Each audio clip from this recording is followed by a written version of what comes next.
are, come on, live. Oh, Gentlemen, Mike, Ricky, hello. Hello.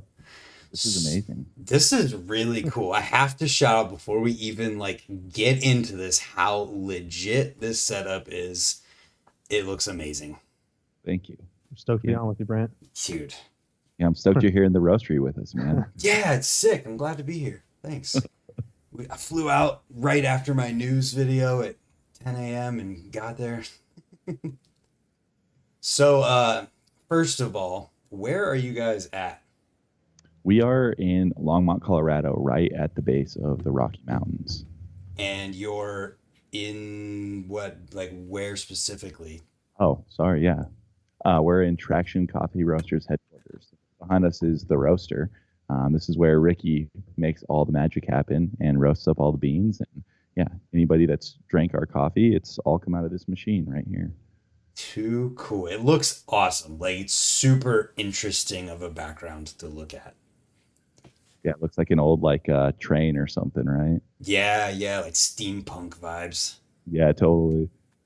That's rad. So, before we get too far into it, too, I feel like for anybody who doesn't know, I should introduce who I'm talking to.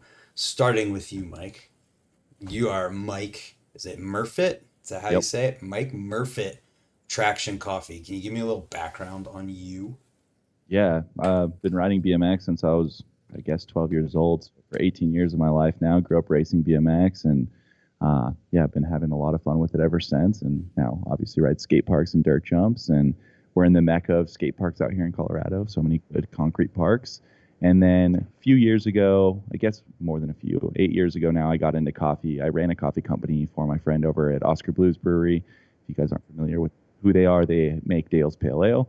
And ran that coffee company for about 3 years. And then 5 years ago, this October, we started Traction Coffee Roasters. So Years. Nice. Yeah. Crazy, man. It's crazy saying that number out loud. Yeah. Later, I want to talk about if there's a hump of time you felt like you had to get over. Is there a time period where you're like, okay, we're here? Oh, there certainly is. I'm excited to get into that. Yeah, I want to talk about that. But now, for Ricky mother effing Aughenbaugh. Nobody who's watching this probably knows this unless you watched the videos from when Ricky was in Ohio. But Ricky and I grew up riding together. He's one of my childhood heroes who when you would show up to the skate park, put your headphones in, you do your stretch, and then you'd ride and you do ice picks and then foof in the back rail. You legitimately influence who I am as a rider. So the fact that we're here and you're part of Traction and we're doing all this, I am excited. Likewise, man. That means the world to me. So it's crazy that we grew up together and sessioning Worcester Skate Park together over the years, and it's what's brought us back to the table today. So yeah, man, forever thankful for bikes. Seriously, how wild is that though? Literally grew up riding in this small town in Ohio, and now here we are talking to each other. You're in freaking Colorado in a coffee company, and yeah, it's too cool. Some collision of really cool worlds, man. And I love the description of Ricky showing up, putting his headphones in and stretching, because he still does that. That's just all I remember. Yeah, I just remember him showing up, he'd put his headphones in and then I'd see him like this. And I'd see him like this. And then he'd go around and he'd three the spine and do some ice picks and foofanoos, and it's just good memories. Yeah. Not much has changed, man. That's still the line whenever I come back home. Right? It's amazing that that's even possible. And if you didn't know, they fixed all of the messed up surface at the park, so now all of the holes and cracks and everything are fixed. That's sick. Is that the Woodward Ramp skate park? The one, yes. So the skate park I grew up riding is in Johnstown, Colorado, and it's the same exact ramps. Nice. Different layout, but same exact ramp. So I took Ricky up there, and he was like, "No way, dude! This is where I grew up riding." Same kind of ramps, same back rails, all that. Yes, they're all the same, and yeah, I mean Worcester Park is the best layout of a small one of those that I've ever ridden. But yeah, so. Ricky, I don't know. Do you have any more background beyond what I gave? Because we are talking. Yeah, man. Well, like you said, we grew up riding bikes together, and that's still relevant for me. Bikes are life, and I mean that's really what the draw into traction was. Mike and I became friends, bumping into each other at the skate park, finding out about our mutual, interest in coffee and dabbling in the world of coffee. And yeah, I've always looked up to them building a coffee company around BMX and just catering to the BMX scene. So it's very recent that I've gotten into the mix with them, but it's a huge deal to me because it's just an awesome collaborative effort of all our shared interests. So yeah, man, Stoke is alive and we're pushing through and making some big moves with traction. So it's exciting. And I mean, the goal is to roast coffee, have fun, ride bikes with our friends, and just have a good time. Hell yeah. So, yeah, that's what we're after. Yeah, I mean, I remember when you first moved out to Colorado, am I remembering right in that you like went out there for some coffee related things or something? I just, man, it was time to leave Ohio. I went outside unseen and just kind of fell into the scene. Yeah, I literally fell into coffee and just kind of worked my way up, learning what I could in different departments. And, 12 years later of being in coffee and several different coffee companies, working on different machines, different departments, it's taught me a lot and given me enough to kind of run with. So it's awesome to get to apply it to Traction Coffee now and, really just run with the ball. It's an amazing operation that Mike's built, and I'm so stoked to be able to plug in and, yeah, offer some of my expertise on the roasting side and just see what next level we can take this to. Nice. I mean, I'm curious to learn more about traction too, just because I'll be totally upfront. I know nothing about coffee. Like, not even, this is real. I'm not even joking with you. I've never even had a sip of coffee in my life. Got to change that, Brant.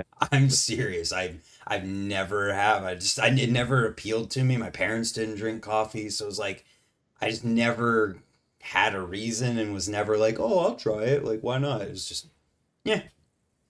Yeah, that's funny. Yeah, I mean, there's so many people out there, though, that are in that same boat where, like, I'll talk to them and they're like, yeah, I just have never drank it. And I'm like, okay, interesting. But, I mean, I didn't really drink coffee myself until I was, like, 23, 24. So, yeah, it can happen at any point in time. Right. Yeah. So, I guess about traction itself. I mean, I first heard about traction when you guys were doing stuff with the Our BMX podcast, just when that got brought up. I didn't realize it had been around for years before that. And then I'm clicking through YouTube channels, like you guys have a whole podcast series where you got all these people, I saw the Troy McMurray, I think Chase Hawk had one too. I saw those and I was like, oh, cool. They did podcasts with BMX guys. I didn't realize how like the extent of things. So like, I guess, what is the scope of traction, everything you guys are currently doing? Yeah, I mean, we definitely have our hand in a little bit of everything. And yeah, I don't know. I always say I'm like too excited about too many things. So coffee is like the big thing for us, obviously, because we are a coffee business. We're primarily direct to consumer right now, but we do some local wholesale and we sell stuff to people here in the community. But businesses all around the country we can sell coffee to. And we actually just yesterday ordered a bigger one of these guys so we can increase our capacity, because at this point in time, we're roasting more than anybody else ever has on this little roaster, which is really and then, yeah, we started the podcast. That was last April, so a little over a year ago now. And that was really kind of just started because so many people had reached out to us, whether it be over social media or in person, just saying like, man, what you guys are doing is so cool. I wish I could do something like that. And we're always very vulnerable and transparent about how we've built the business. So I think a lot of people, get excited about that. And so I started, thinking, I'm like, well, we're not special. Nobody who creates or starts a business is really that special. So why don't we create a podcast that outlines how people have become successful in their field, whether it be being a professional athlete or a business owner or an artist or any of those type of things, because in reality, the story is kind of the same every single time. And it's just, if you show up and you work really hard and it's kind of masochistic, but if you do it and you do all the right things, like you're going to create your own luck and you are going to become, quote unquote successful. So yeah, that's where Scared of Normal came from, just being scared of the normal lifestyle and kind of getting away from like the societal things that are built into us thinking that we have to go work a 9 to 5 job, we have to go to school or whatever it might be to be successful. So, yeah. Nice. That is absolutely true. And when you highlight the fact that, like, at its core, all of those stories are pretty much the same story, just Hmm. different steps, different people, different things that are the focus of it. But it's really is true that, like, when you talk to those people, those stories are mostly the same, and where it's like there was no other option. There never was. There was never gonna be a normal. It was just, this is the thing, and I'm gonna do it until it becomes everything. Totally. And it's funny you say it like that, because we actually, when we were thinking of the name Scared of Normal, we also thought about like no plan B, because Mm, that was our big thing when we started Traction 5 years ago, was like, well, if we have a plan B, if we have that fallback plan, like this will never work. So we have to go all in, and we can't be thinking peripherally of like, okay, well, if this doesn't work, what if? It's yeah. like there no what if, this is going to work. So same thing with all those stories. Everybody kind of tells it exactly the same way, and like the stories of how much failure goes into success and everything along those lines. It's pretty profound when you hear it from people who have done it, and it's cool. That is really cool.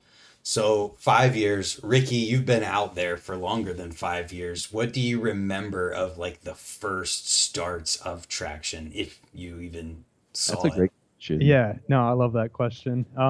When I first heard about like a BMX mountain bike based coffee roastery, I was just like, are you kidding me? Like that's the dream right there. Like roast coffee, then run out with your buds to the mountains or to the, skate parks in the hills and have a good time. So, uh, yeah, I finally met Mike in person at a BMX event that a friend was throwing at Boulder Skate Park a couple years back. And it was just, it was awesome. Finally getting to meet Mike, put a face to the name, and learn more about Traction Coffee. I mean, and yeah, really humble roots. So I've really admired their come up. Um, and I mean, once we met, we just became friends. I mean, running to skate parks, camping, just doing fun stuff on the side. And when the opportunity to finally really plug in with Traction came up, yeah, we jumped on it. And just honored to be pulled into the mix and working alongside Mike. But yeah, man, it's the dream job in my mind, like getting to put your passion into something under this roof with coffee, but then also getting to express that passion elsewhere on the bike with friends, and it's all so genuine. So I just, yeah, I got to pinch myself sometimes because it is such Same. an ideal setup of like getting to hang out with my favorite people, getting to do some good in the world, getting to support other people through collaborations, and just hanging out with awesome people. And yeah, and then coming together at the end of the day to just ride bikes and smile and laugh and then do it all again the next day. Yeah, I mean, when you talk about it that way, it's like you're never really working. Even though you're working, you are, and it can be really hard work, and Yep. you'll call it work, but at the end of the day, you never really feel like it's work. Yeah. And Yeah. that's a great sign right there. And I mean, it's an interesting situation now with this transition I've kind of been coming out of and then working into Traction, but it's definitely a labor of love right now, and it's very rewarding in that sense, even if not with other benefits or other offerings that I've received from other gigs. But I'm working with incredible people, and I mean, we are accountable for our actions. We are pushing forward. We're moving the needle on our own. There's no cleanup crew. There's no other, the B team coming in Yeah. to do what we didn't do. So We're currently a 2-man show. Yeah. What you see is what you get. Dang. Yeah. And up until Ricky came on board about a month and a half ago now, it was primarily just me for the last like almost year and a half. So it's like, Which yeah, is having crazy. Ricky is just like the biggest blessing. And yeah, it's funny, asking him like what his like perception of Traction was from the beginning. I remember we were probably 6 months old, and I got a message from Ricky on Instagram, and he was just like, hey, like I'm working at this other coffee company, but I'd love to meet you. I love what you guys are doing. And it's funny, like I was just thinking I need to look for that message the other day, because I was like, that'd be cool to like dig up and just like Yeah, I forgot revisit that I that reached out like that. conversation. Yeah, it's super cool. So That is super cool. And I guess talking about, 2-man job, and then it was just you, maybe this is the time where it makes sense to give me the context of like what that really means, because like I said, I know nothing about coffee. So like what is it that Traction is doing? Like you have a product that you're putting out there to people, but like how do you get to that product? What do you guys do? Yeah. So, I mean, it really starts with like sourcing great coffee, and I guess I can let Ricky talk to this because this is Yeah, really sure. his expertise. I mean, again, Mike's done so much over the years to build Traction up to what it is, and those that came before as well. But yeah, Mike's plugged in with some awesome importers, and we do get some incredible green coffee, which is the raw product that we then roast. You guys, I should probably just like get a handful because most people have probably never seen green coffee either. So Do most it. people coffee and Yeah, it's he's like not- roasted state. So I'll grab a handful and show the camera real quick. Okay. Cool. So yeah, and we're at the roastery, so we got bags of green just laying around. So this will be cool. But yeah, so we're not big enough that we're importing our own green coffee on our own, but we go through importers and we get, tons of coffee. Here's Mike with some of the green beans coming up to the camera. But they're little cherry seeds. So every single hand-picked cherry has 2 seeds in there, and that's your coffee bean. Yeah, it's not really a bean, it's a seed. But anyways, yeah, so we get this raw product here. We've got our little 6-pound roaster, and coffee's an incredible craft where, I mean, each bean is different. They come from different origins all around the world. They have different terroir or, nuances from the region that we are doing our best to persuade out of that bean with certain recipes or roast approaches. So it's a very scientific, analytical craft approach to bringing out this coffee nuance that we want to share with the world. So it's it's a fun process, and we're literally just, these coffees aren't going to be any better than they are already. So we are just bringing out the flavors and the nuances that we want to showcase to people. So that's the roasting side, but that really is just a small piece of the pie considering everything else that Mike does, marketing and collaborations and just making it happen. So I'm going to pass the baton off to Yeah, well, I'm curious. So, one, everything you said sounds like this is an art more than it is anything else, because absolutely. you're taking this thing and you're being an artist and using that green coffee seed, I guess, to as your paintbrush, and your canvas is like the cup and the final result. Yeah. Anyways, enough of that. No, I love the a great picture you're analogy. painting. Yeah, man. Well, awesome, man. But so you import that, what's sitting right in front of you. Yep. Then what? So yeah, it goes into the roaster here, and then we package it up, and that's where we go into like working on how can we sell this coffee. Yeah. And our whole thing has been like, let's be as grassroots as possible, because to be fully transparent, and this is something we've talked about a lot on our podcast or on our Instagram, is like we have self-funded this project from the very beginning. We've never borrowed money from anybody. We don't have any loans. We have no debt through the company. So that means that we have to be very vigilant. So we've really obviously sunk our teeth into the thing that we know best, which is BMX. Yeah. So we really leverage like all of our really awesome friends in BMX and awesome connections in BMX, and like use that to like really get the Traction brand out there. And it's really cool because as much coffee as we sell to people who ride BMX or in the mountain bike world, we sell coffee to people who have no affiliation with bikes. And I think that's a really cool thing when we're selling our collaborative coffees from like Shadow or with Burn Slow or whoever to like a soccer mom. Like there's a shop down the street from here that's like, they sell like retail. It's like a gift store. And you walk in there at any given time, and there's like a Fast and Loose bag on the shelf and like a Shadow bag on the shelf. And like nobody who rides BMX steps in that store, but they're picking up, and those are the best selling coffees. So it's so cool to me to like be able to take something that we are all so passionate about and then put it in the hands of somebody who might not know what BMX is at all. So this is my marketing brain just turning here, because I've seen, Rothrock does BMX something. I'm not exactly sure what they do with but it's bicycle related people doing coffee. Yep. Obviously Rad Share. Does anybody like, for that soccer mom, does anybody do anything that connects, like if it's Burn Slow, it beyond seeing a Burn Slow logo or any words that are on the bag, does anybody do anything to like show that soccer mom what they're actually like supporting in the BMX world? That's a good question. I would assume like somebody like Rothrock, because they have a coffee shop, they're able to see like, I don't know, I've never been there, but I would assume if they have like TVs or anything that like they can see like the BMX brands playing. Yeah. That's kind of like our vision long term, is we would really love to have a cafe space where people can come in and experience the brand for what it is. And with that being in mind, like we would love to have like the gnarly grungy BMX dude sitting there next to the soccer mom while like the coolest BMX video or skate video is playing on the TV, and really connect those worlds that just don't seem to mesh well.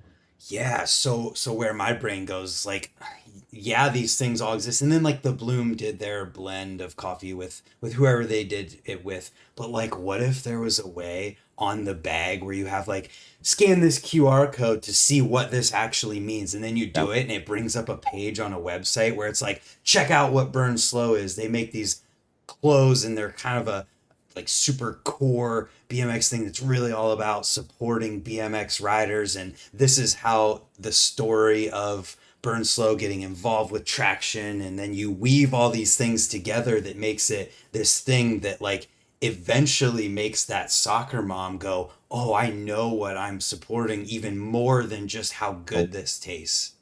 I actually am going to take a mental note of that right now, because we do put back labels on all of our bags. So I think that that would be a beautiful way to connect these collaborations, because we do want to operate as like a net benefit to everybody in the ecosystem, whether it be the BMX industry or the soccer mom or whoever's consuming the coffee. Like we want Traction to be a net benefit to everybody who is part of what we call the Traction family. Yeah, so imagine that the soccer mom ends up like buying Burn Slow clothes for her kid, or the Shadow blend, they end up like their kid ends up getting a Sabrosa because there's a connection of like, hey, you got this coffee, they also make bikes and parts, and then if you go to your local bike shop, there's a chance that there's going to be a complete bike in there of this, and if your kid rides a bike, like just that connects all the wires. Yeah.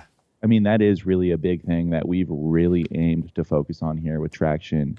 And this just comes from like my past life at different companies, but like I really wanted to like, you know, everybody talks about collaboration and community, but I really wanted to like cement ourselves in that and like make it as genuine and as authentic as possible.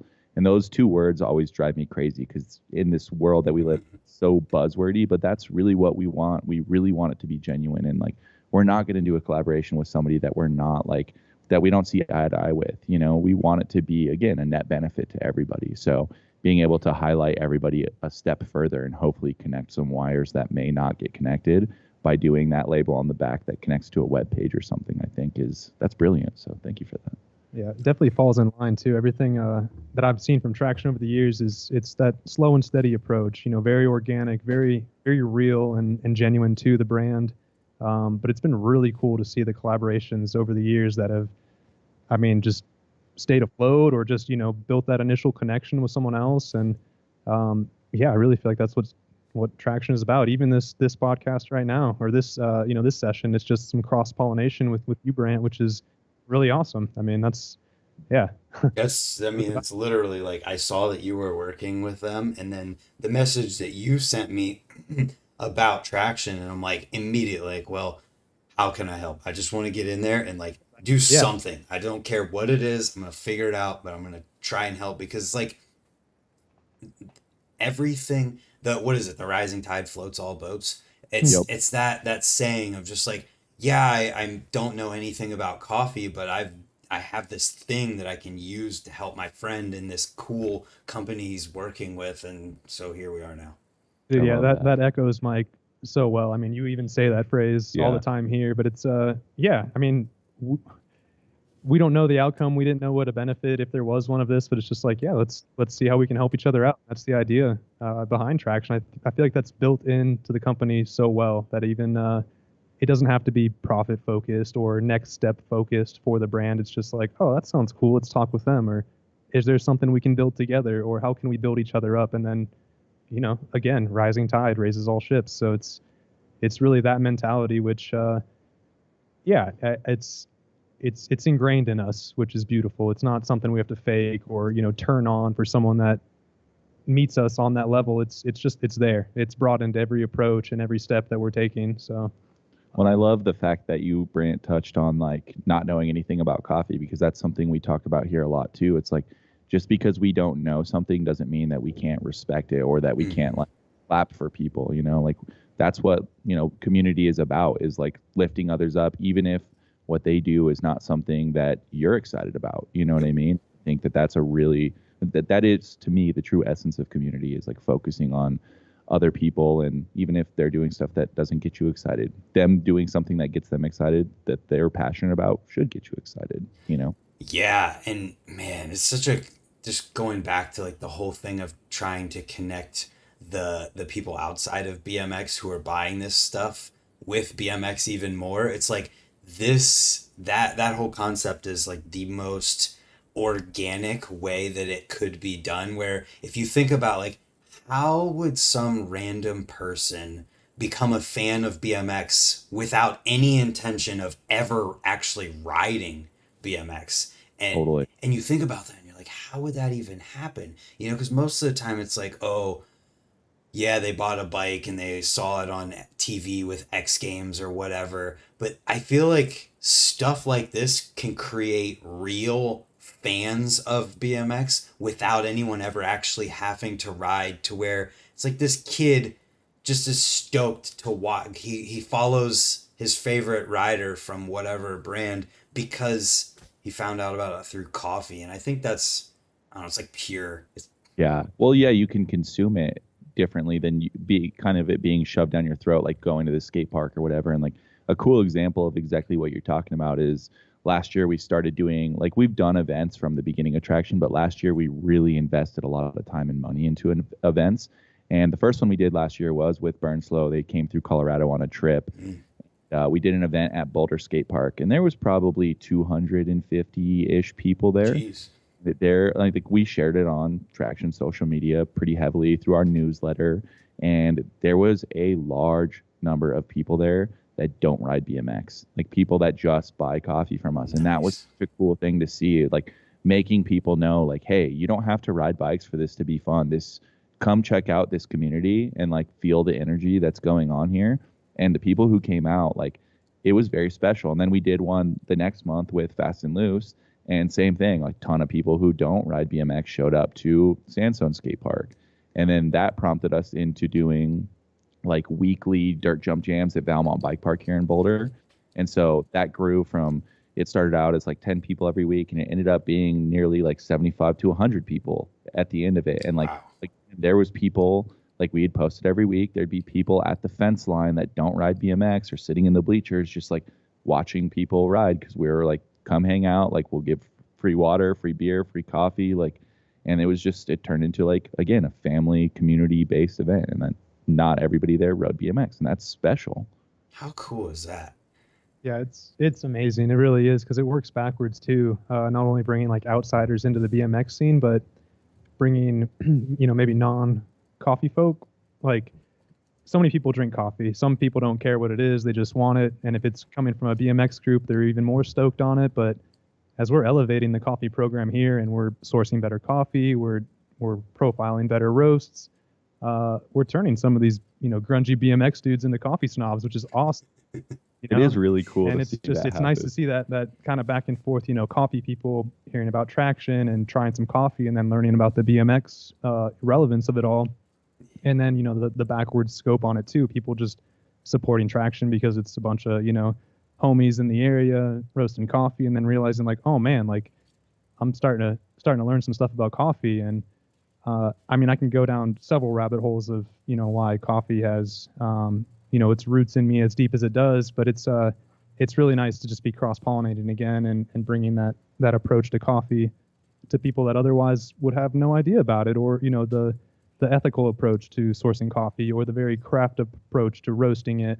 So it's really cool to kind of teach in a two-way direction and just bring people in. And Traction is so inclusive, so welcoming. That's what's fun about the jams, is you get all kinds of people showing up. kids that aren't even old enough to ride a bike yet, all the way up to grandparents, and just, kids in the BMX scene, pros coming out, just people wandering by and being like, what the heck's going on at Boulder Skate Park? Let me stop and hang out for a minute. So it's really cool to just have this, it's just like an epicenter of stoke. Yeah. We're just kind of like, and we're not dismissing any of it. We want to add to it, bring people in the mix, whether they're stoked on their own thing. And that's what's really cool about the Scared of Normal podcast and my kid on it. It's just covers just a plethora of different lifestyles and, just approaches to doing something different out of the ordinary. Well, and I want to like riff on something he said about like the inclusivity, like with BMX or like with traction. It's something that I've noticed a long time ago, like with coffee, is it's very similar to BMX in the way that anybody's kind of welcome. And it feels like I've always looked at BMX as a thing of like, this is the land of misfit toys all coming together to play. Yeah, it's beautiful, man. It's the most cool thing that I've ever experienced. And I've seen that in coffee a lot in recent years, where like the people who, there's BMX guys getting into coffee. There's huge musicians. Like I have friends from the band Under Oath and the band Bayside. Like they both own coffee companies. Like Tony Hawk's son, Riley Hawk, owns a coffee company. So it's like these alternative lifestyles are all gravitating towards coffee, because coffee is very similar in the way of like, it is kind of the land of misfit toys. And like, it's cool to see like all this like overlap because it is so synonymous. So interesting. And one thing I keep thinking of when you guys are talking just now too is that it's like it's one of those products and things that if you drink coffee, you drink coffee. And if you're a BMX rider, like why would you not buy the BMX coffee versus some other random thing? And that elevates the sense of community even more, in that you kind of like, I'm sure, take pride in buying that thing. You're like, oh, this is BMX, I'm gonna buy this, even though at its core it's coffee, but it's still BMX at the same time. Well, and on the other side of that too, like when I know BMX guys are buying coffee from us, like it's such a special feeling, because like you spending hard-earned money is a very special thing. Right. And, like, I recognize that every single time I see an order come through on our website, like especially when it's like new names, right? I'm like, it gives me chills just talking about it, because I'm like, I know like how hard it is to earn $1. Like it's not easy. So like you spend your money with us, like, and then we can pour that back into the BMX world, or donate to charities or whatever it is. Like, I mean, we've done all these events, we've donated to charities, and like up until this last year, like we've never even paid ourselves through this business. So like that's how much we love BMX, and like being able to like give back to the community. It's like we're prioritizing that over like putting our. That's amazing. So I want to take it back to coffee with that roaster behind you. So you're saying how the next step after you get that is that you put it in the roaster. I don't know what that means. What's happening? Like, don't give away secrets or anything like that, but just like educate me on what is actually happening. And like, when you put that in there, are you putting other stuff in there too? Maybe not say what it is, but like, just what are you doing? All great questions, really. Yeah, no, and it's funny. You don't know what you don't know, and it's I remember being so oblivious to the coffee scene before I got into it. It was just a cup of brown liquid. Mm-hmm. My mind was blown when I learned it's a seed of a hand-picked cherry. Every specialty coffee is hand-picked, so just that blew my mind. But yeah, we weigh out the proper batch size of green. We load it into a top hopper of our drum roaster. And roasting is essentially manipulation of heat application and airflow. So we drop our beans into the roaster when we have our parameters set for the start of the roast. We also have the computer wired in with probes, so we're getting real-time analytics drawn out in a real-time graph, time and temp, rate of rise. And it's literally like a recipe card. Every roast, every coffee has a specific profile that I get to dial in, and it's based on time and temp, heat application, and heat removal. So give or take, between 10 and 15 minutes. I mean, that's a broad span of roast times, but about 10 to 15 minutes in the roaster doing different heat applications and manipulations to the roast. We hit parameters that we're shooting for. and then we discharge it out of the roaster into the cooling tray. So it's a very fast process. There's no you're at the mercy of thermal energy essentially. It's and I'm gonna try not to go into too much You can go as deep as you need to. no, man, we don't have enough time for that, but We got plenty of time. I think something to note too, like for people who are wondering like what the process looks like inside of, like, this is a drum here. So if you've ever seen like chilies roasting, like at a fair or something, like where there's heat underneath and there's a drum spinning. Yeah. So coffee's like spinning in this drum, and there's burners underneath that like Ricky's getting to control with a lever. Gotcha. So he determine how much gas is coming through and how hot the flame is. So that's like what's going on in this drum during that roasting process. Is there any? Is it just the seed in there? Is there water? Like we don't. There's a water content to the seed, so roasting is literally just harmonizing with the product, the coffee, your environment, and the roaster, and then trying to hit parameters that you're shooting for. Because you could just turn a green coffee brown and it's edible. You can grind it, you can drink it, but it's that's the fun thing about specialty coffee. You start dialing in flavor profiles and, certain bodies in a cup or acidities and, nuances that you're hoping to bring out. So that's what the roast is. It's just kind of like cracking a puzzle. It's a fun process of getting a new coffee and finding what it has to offer and then bringing it out through the roasting. So yeah, again, it's like a 15-minute process of getting to spin around in the drum with heat being applied. And then when we hit the goals we're shooting for, we drop it into the cooling tray where it cools, and then send it off to be packaged, and then get it to all the people that were placing orders. And I think too, like something to note, like your question's great. Like there's nothing else going into the drum, or if there's any additives. And like when you read a coffee bag, it has so many different flavor notes on there, right? And those are notes that are coming from just the raw seed itself, and that can change just depending on how the coffee's processed at the farm, at the origin, wherever it comes from. So like this is a Colombian coffee here, and it's a wash process, so it's inherently going to be a little more chocolatey and earthy, so to speak. I'm learning. Yeah, it's an amazing industry, and something else that blows my mind is it's second only to oil in international commodity exchange. So you got to think it's. I look at it as it's got enormous potential for change. It's dormant potential. I mean, that's what's cool about small guys like us. We're hoping to grow to create more significant change at origin as well as in our local community and all the spots in between. So it's an incredible worldly product. I mean, we've got stuff from Ethiopia, Brazil, Colombia, Honduras sitting right in front of us right now, and that's just it's amazing. Logistically, even thinking of all that stuff getting here and having it under our roof. So it's bizarre when you really think about like where all this comes from. And when you think like, a human touched every single one of these, multiple humans touched this, like humans are carrying this off a mountain. Like, wow. Yeah.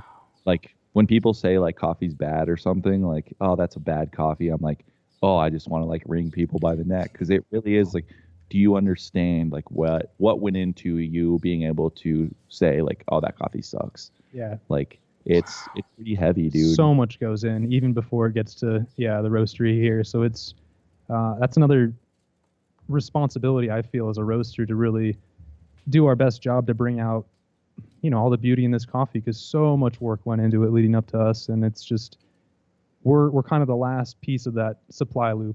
Getting to do what we want with the coffee and offer it to a consumer. I mean, that is literally the last leg of the journey, aside from maybe one day Mike and I going down to Origin with a bag of finished coffee and being like, hey, check this out. Like this is your coffee. Yeah. Yeah. But it's a very rich connection. I mean, it's just touches a lot of hands, a lot of hearts along the way. And it's a privilege to get to work with it on this side of the spectrum in the specialty arena of coffee. Man, that goes deep. Connor Kennedy in the chat says, literally drinking a cup of the Honduras roast from you guys. Oh, that's sick. Oh yeah, what's up, Connor? That's dude. He's he lives up here in Loveland, actually, just north of us a little bit. So. That's too cool. Thanks for grabbing a bag, dude. How wild. So, Ricky, you have me curious too.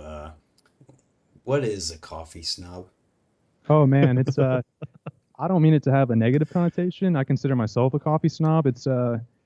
it's just like anything when you get on that craft side of consuming. It's you notice when you backstep. I mean, if you start, eating high quality food, organic produce, you're just I've coined the term craft consumption. I mean, once you start like going down this path of like understanding the product or its intentions or what went into it to get it to you, it's hard to disregard things that may be less than, or maybe less than isn't the word, but maybe just not as elevated. Yeah, it's because there's a lot of intention in this coffee. Again, not just what we do with it here or trying to make a fun label or a tasty coffee. Like it's a very rich connection all the way back to these origins.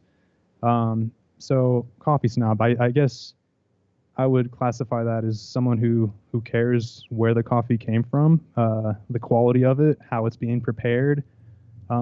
Because again, yes, coffee is it's an art, it's a craft, but it also it comes down to a very strict science. I mean, when you look at the roasting side of things as well as the extraction or brewing side of things, it's not just throwing some beans in water and hoping for the best. So yeah, just a coffee snob is someone who really has that intention behind sourcing what they're going to brew at home, how they're going to brew it, and maybe noticing the difference when they get a bunk cup.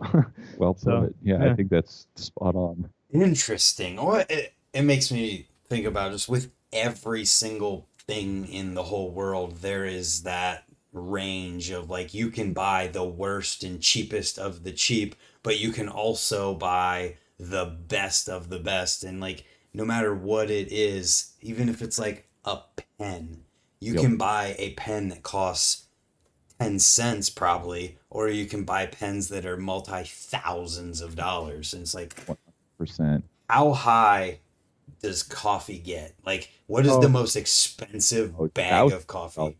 I mean, I couldn't even tell you. I mean, there is anomalies out there, like the capybara coffee, which is. I mean, I've seen stuff trade for, and this is stuff that's usually selling like to countries like Australia, Japan, or Dubai. But I've seen stuff trade for over $1,000 a pound. Yeah, like easy, pound. And what is a pound of your guys' coffee cost?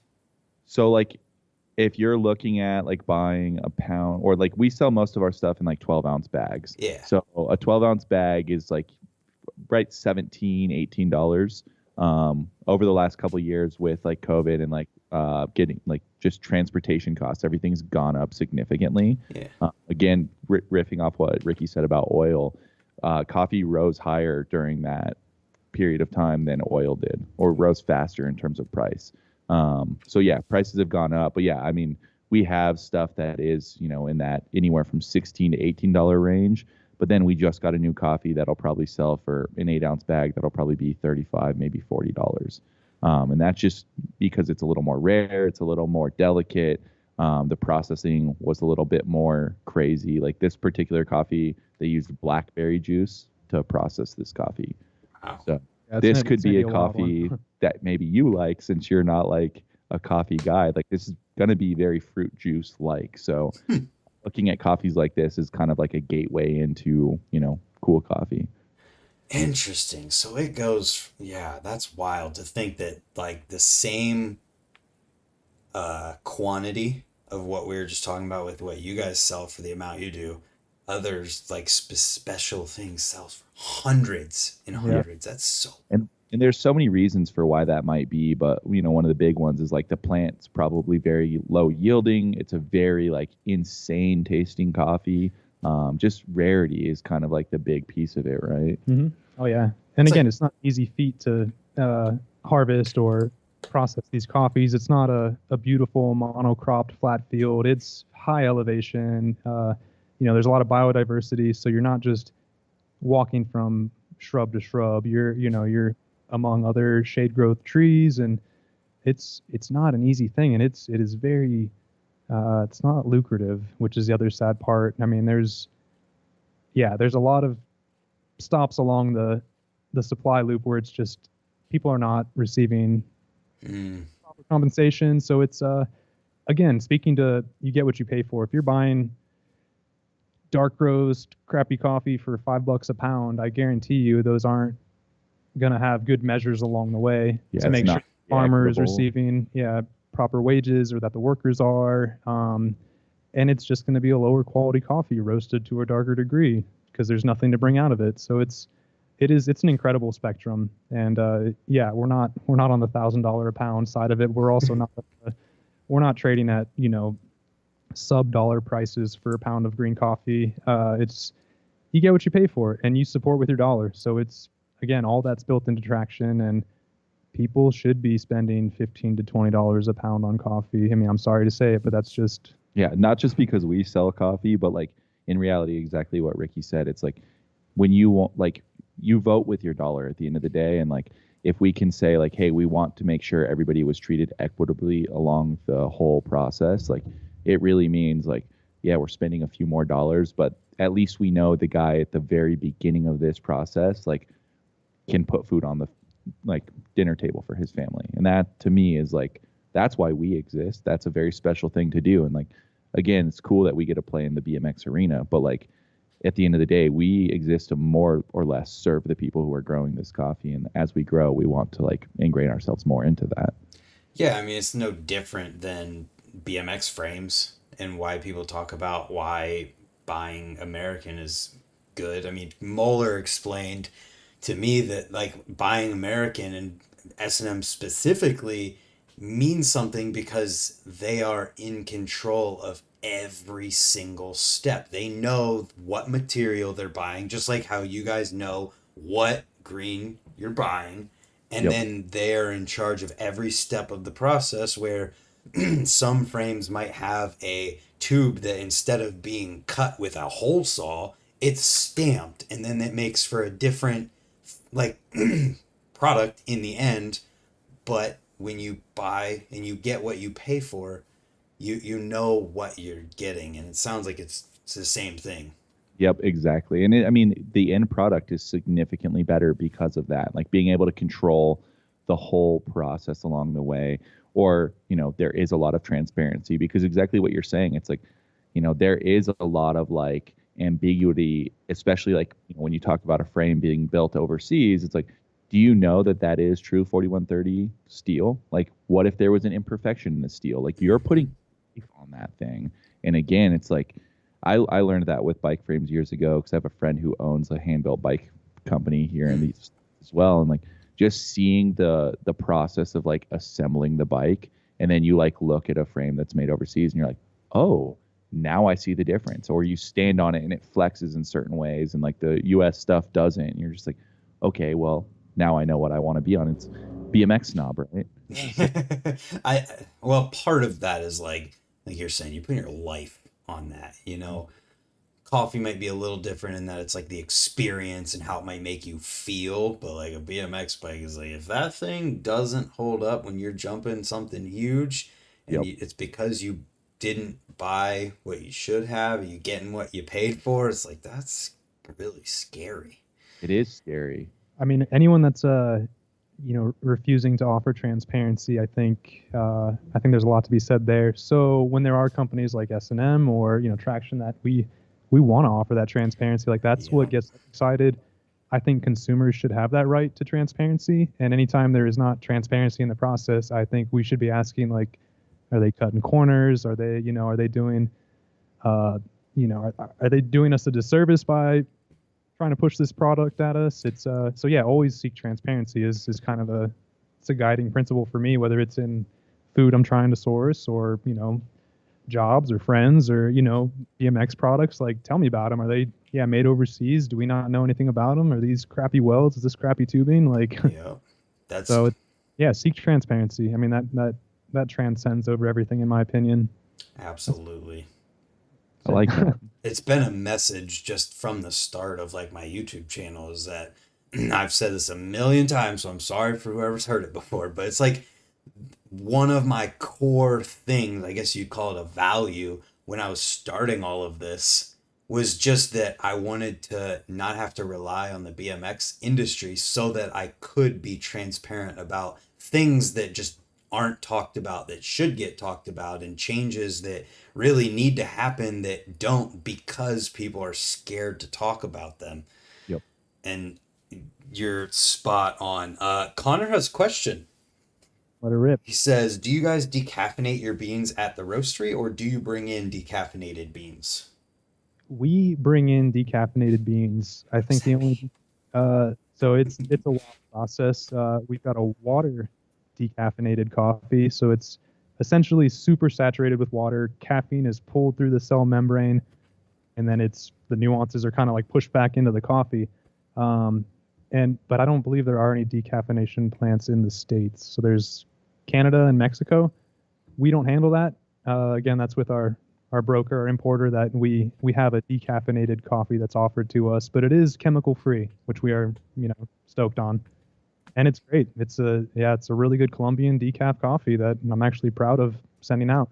So like when you say caffeine is pulled, like physically pulled out, like it's a wild process, and the end product is like a glob of goo.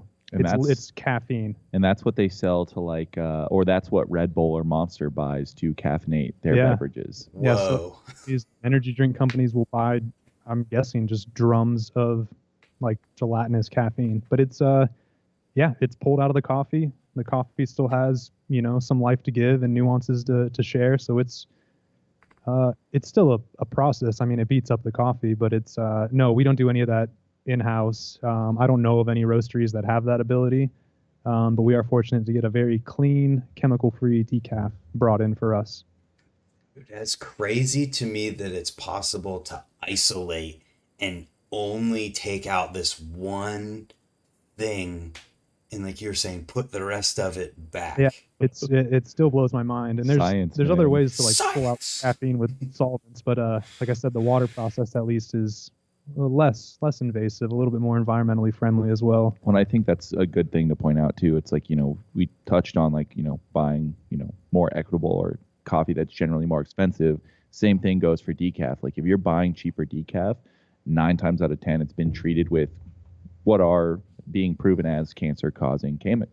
Oh. And so like that's another big thing to be aware of. Even like super cheap coffee, like it is processed and treated with cancer-causing chemicals that they don't go away. So right, same with like produce or whatever. Like if it's treated with that stuff, it's there. Yep. Yeah, that's why I just like organic fruits and vegetables can be good to eat. I'm learning. So are there other, like, is coffee the only source of caffeine in the world, or is there other places you can get caffeine? They get it from like tea. Yeah, I'm sure there's chocolate's got synthetic caffeine. But it's just the fact that there's such a high demand for decaf coffee. I mean, it's like anything. There's a byproduct. There's going to be a market for it. Yeah. I mean, like I can't imagine. There probably was a time where they were just throwing caffeine out, but yeah. I'm sure caffeine pill companies or soda companies, energy drink companies were like, hey, we can buy this, we can make a drink around this and sell it. So it's like anything else. There's a byproduct and there's a market for it. I know like the original Red Bull was like very goopy, so I wonder if that was because it was like straight up just like that product. I'm interested to look into that. It just sounds Another cool thing that, like, as we're talking about byproducts of coffee, another cool thing that we actually have as well, it's called cascara, and that's the discarded coffee cherry itself.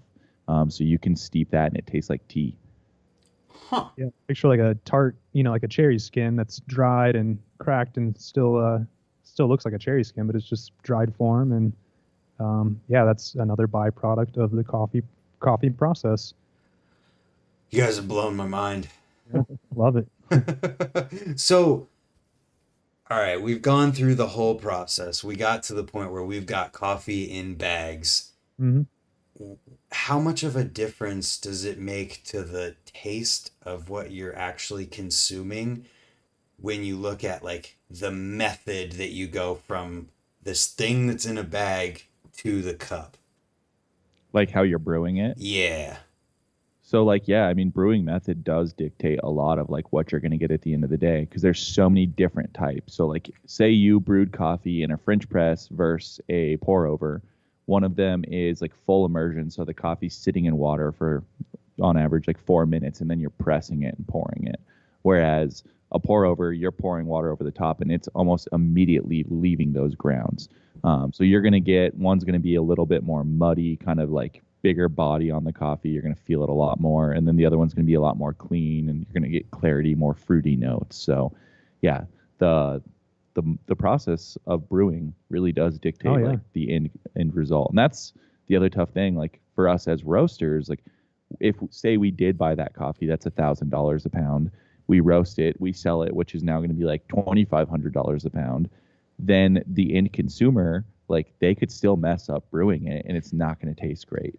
Yeah, that's a crazy piece of coffee when you think of other craft industries like beer or wine. I mean, they have a finished product where, no doubt, an incredible amount of work and love and intention went into. But you take that home, you crack a craft beer, you crack an incredible bottle of wine, you pour it, you sip it. But coffee, like, yeah, you can blow an incredible coffee. I mean, there's specific variables that one should be working within to produce the ideal cup, and I mean that all comes down to grind size, steep time, water temperature, agitation, brew method. So it's maybe the average person or someone not being a coffee snob would still be like, it's brown liquid, it tastes like coffee, we hit it. But for those that maybe know what a coffee has to offer, you really want to dial that brew in and get the most out of it. Because when you nail it, you're wowing people. I mean, it's awesome when you have an incredible coffee and you're like, all right, let me get my station set up, let me do a proper pour over. And I mean, the amount of times I've brewed for people, or even here at Traction, people come and Mike brews them a cup and they're just like, what the heck? This is coffee? Like, are you kidding me? For example, we have a coffee right now that's from Colombia. And I keep saying it's like a party trick of a coffee because it tastes decadent. Like juice. Yeah, like it's crazy. If you crack the tin open, it smells like raspberry Pop-Tarts. It's crazy. Yeah. Decadent. And again, nothing is added. It's just a coffee seed, specific process that, kind of embarks certain flavors on there. But it's our time in the roaster, and But like that particular coffee, like we had a buddy come in. He's actually here in town right now building a bike park. So he's like a tradesman, and he's just like, I want something that's caffeinated and dark, and I don't care what it tastes like.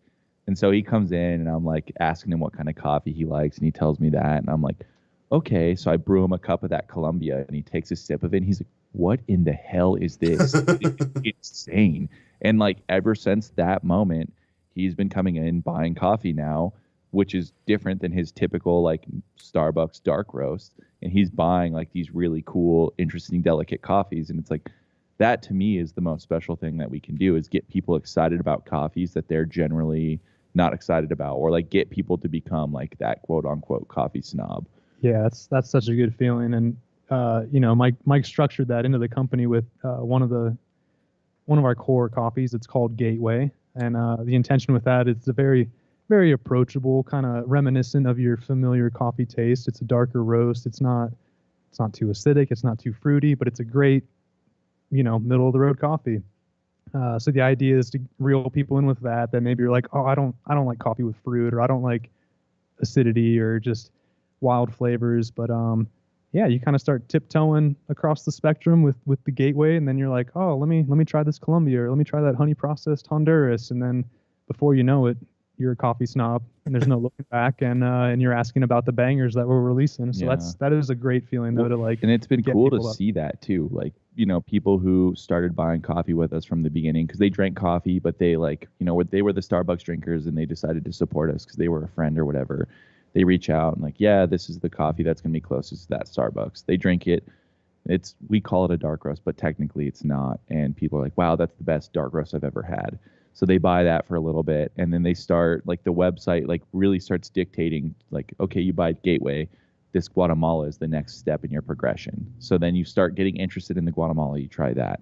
And it's this progression of dark coffee to more, nuanced coffees, because that is the progress. I learned that actually. It's funny. I did a big tour through Starbucks headquarters years ago, and they had this really cool wall in there that showed like their progression of customers. And I was like, oh, that's interesting. Like, how can we apply that? And like their thing was like, we get people in with Frappuccinos and we take them all the way to drinking espresso, and like how they did it. And I was like, oh, that's really interesting. Like being able to educate and show people like, hey, coffee's good here, but it can taste like this over here. And that's really cool to see that progression. With that all being said, how do you guys feel about Keurigs?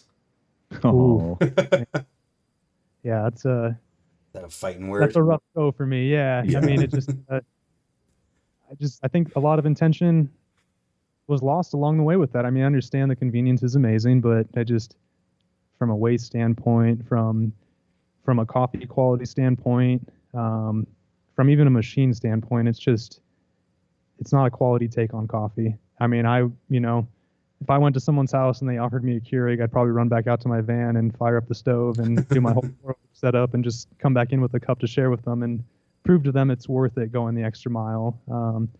And I don't mind the inconvenience of my morning cup. I love it. It's a ritual.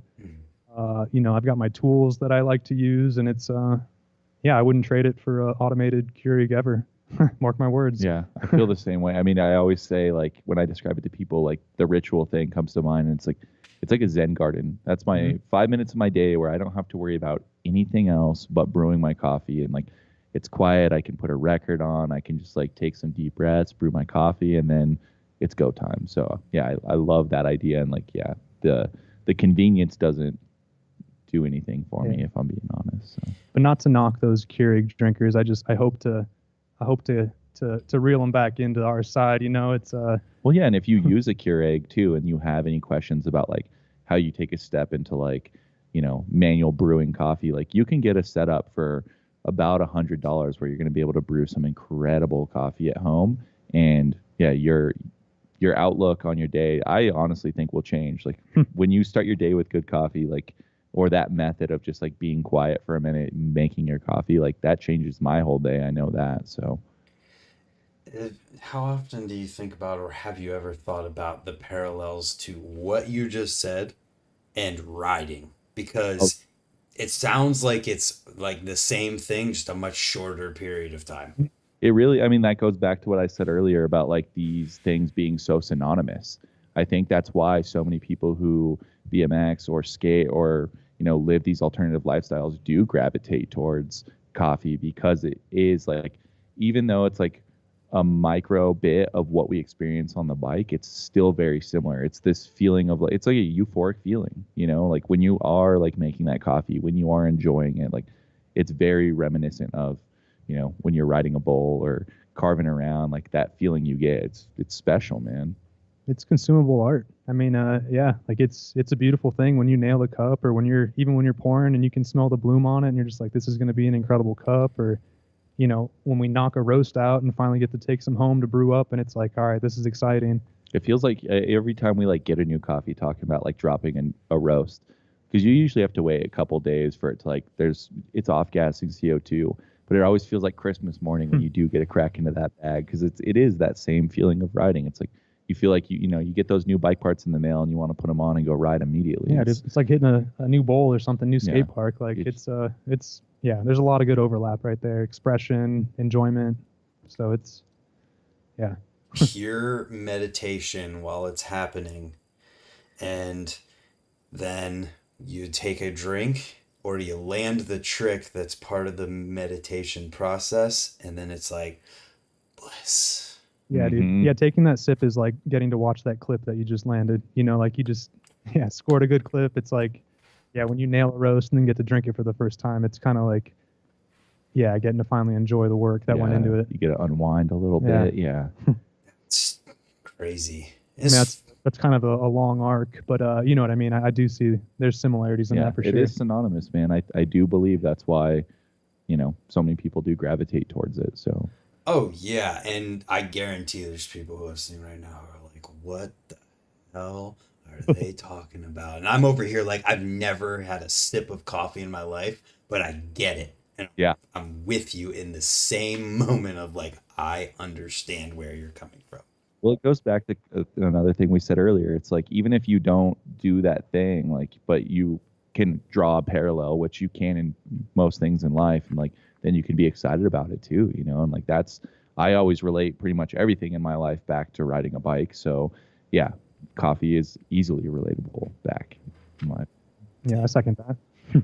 So cool. So maybe we should talk about riding bikes a little bit. Okay. Yeah, it's been pretty coffee heavy. But that was the whole point. I just wanted to learn. Because I didn't know anything, and I wanted to. that's part of traction is educating on the coffee front. So Hell yeah. So Traction has had 100% of its history in BMX. It sounds like you've ridden before you started Traction, right? Oh yeah. Yeah, we toe the line of like I mean we're primarily BMX, but I have a big love for mountain bikes as well. Obviously we're in Colorado, which is like one of the most incredible places to ride mountain bikes. So we integrate a lot of mountain bikes into the brand as well. But yeah, I mean BMX is the first love, so that's the integration point that's we're heavily focused on. So and yeah, like I said earlier, it'll be 19 years in like a month, so of riding BMX, more than half my life. What about you, Ricky? How long have you ridden? I was just thinking on that this morning. I think I started when I was 12 or 13. So I got 20 years under my belt of throwing myself around on that little 20-inch bike. Dang, I've got in a couple weeks it'll be 17 for me. That's amazing. Incredible. Yeah, crazy. Doing it, which is yeah. And that's a huge piece of traction too. Like it's helping reinforce that I'm going to be able to work and ride, and hopefully have those go hand in hand. And 'cause I'm going till the wheels fall off, literally. Like it's what brings me some of the best moments of my life. It's, y'all know, I mean, if you know, like BMX, it scratches every itch for me. So if I can integrate myself into a career that allows that to go on for as long as it can, sign me up. When I think like touching on, like you just said, like till the wheels fall off, and one of the guys who's like a big part of the Traction family, we ride with him all the time, and this guy, he turns 60 next month and he's still riding. Whoa. Dude, Like, it's the sickest. You'd be hyped on him, Brant. He was with me at Swamp Fest, actually. Like he came to Swamp Fest. Damn. And it's like he's 60 years old, he's retired, and he has relit my fire for BMX because he's like, it's cool to watch him learn. Like he grew up racing BMX, and then he had a career where he didn't ride BMX for 40 years almost. And yeah, he got back into it like 2 or 3 years ago, and he's like learning how to do everything, dude. And he's taking the slams. He's 60 years old, dude. So like for anybody out there who's listening, who's like, oh, I haven't ridden, I'm too old, my Never back. too late. It's never too late, man. Wow. Yeah. When I was I turned 30 last year. I'll turn 31 in like 7 days. But when I was turning 30, like leading up to that point, I was so stressed because I'm like, my back hurts. Like, I don't know how much longer I'll be able to ride BMX because, like, you think 30, 40, that might be the end. And like, I start riding with this guy and I'm like, oh, dude, like, he's Good. like, Yep, we got some years left. it's unlimited, dude. And I think that's very special, like getting to experience that. So. There's so many people like that in the world right now too. I mean, a couple years ago, this dude named Mendo from Russia came on with a video. He was 68 years old and put out a riding video on YouTube. And then you look into it, and I found out that he didn't start riding until he was 62. Dude, that's amazing. Unreal. Yeah, that's something. So with this guy, his name's Alex Boguski, and I keep telling him, I'm like, let's film and edit, because he's like, he's doing a Bubicas, he's doing Foof News, he's doing some sick stuff. He's doing like pickup bar spins and then airing a quarter, and like it's impressive. So I'm like, dude, let's film like an actual video for you, because like I think it would resonate so well throughout the BMX world of like, it is inspirational, right? And so yeah, I think that's something that we're gonna have to make happen here soon. Yeah, dude, just even if it's a phone, like it doesn't even matter. You don't get old till you quit. That's certainly the truth, man. And that guy proves that you can re-get young again by starting again. Totally. Yeah, it's the truth.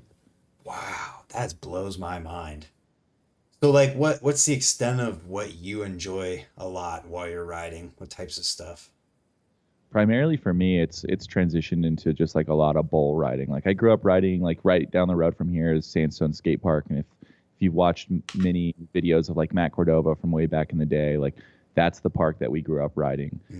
So that's pretty much where like I've gravitated towards. Like I grew up racing. Then I had dirt jumps in my backyard where we would it was like this really cool community hub. So people would come out there. So dirt jumping was a huge thing for me for a long time. Especially because like I could walk out my door and do that. But now it's pretty much just like concrete bowl skate parks is like what I really enjoy. Gotcha. Ricky, how does it feel to go from Worcester Skate Park every other day to Colorado and having anything and everything concrete wise you could ever dream of? Yeah, it's a bit of a change up. No, it's incredible, man. Like just it's unreal. There's still spots and bowls and parks I've not hit in this state. It's different though. I mean, Midwest riders, we had straight box jumps and wood ramps and Apple Creek. skate parks. Yeah, and Apple Creek Trail, stuff like that. So it took me a while to just even figure out how to ride stuff out here. Not to mention like I severed myself from my whole community when I left Ohio, like my community, which took me years to understand.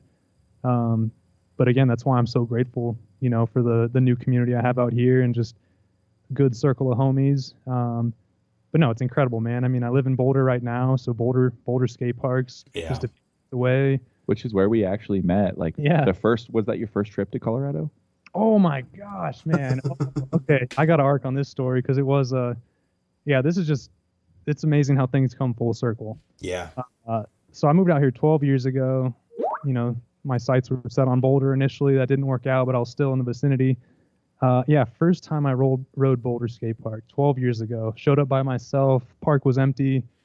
Trying to figure out these giant hips and crazy bowls and then 3 rogue dudes just show up and start destroying the place. And I at that time I just got off my bike, sat down and just watched the show. But found out years later that it was Mike Murfitt and Matt Cordova, 2 of my best friends out here now, and it was just unreal because coming from Ohio, there's a lot of tech tricks, big 4-peg bikes, brakes, different setups, and that was the first time I ever saw in person just people blasting pegless, brakeless, and just letting loose. And I didn't find out till later who those people were, lo and behold, it's just it's funny too because I have a photo from that day. There was a guy there shooting photos. And it's like I'm doing a look back on a hip, and Ricky's sitting in the background. This is 12 years ago.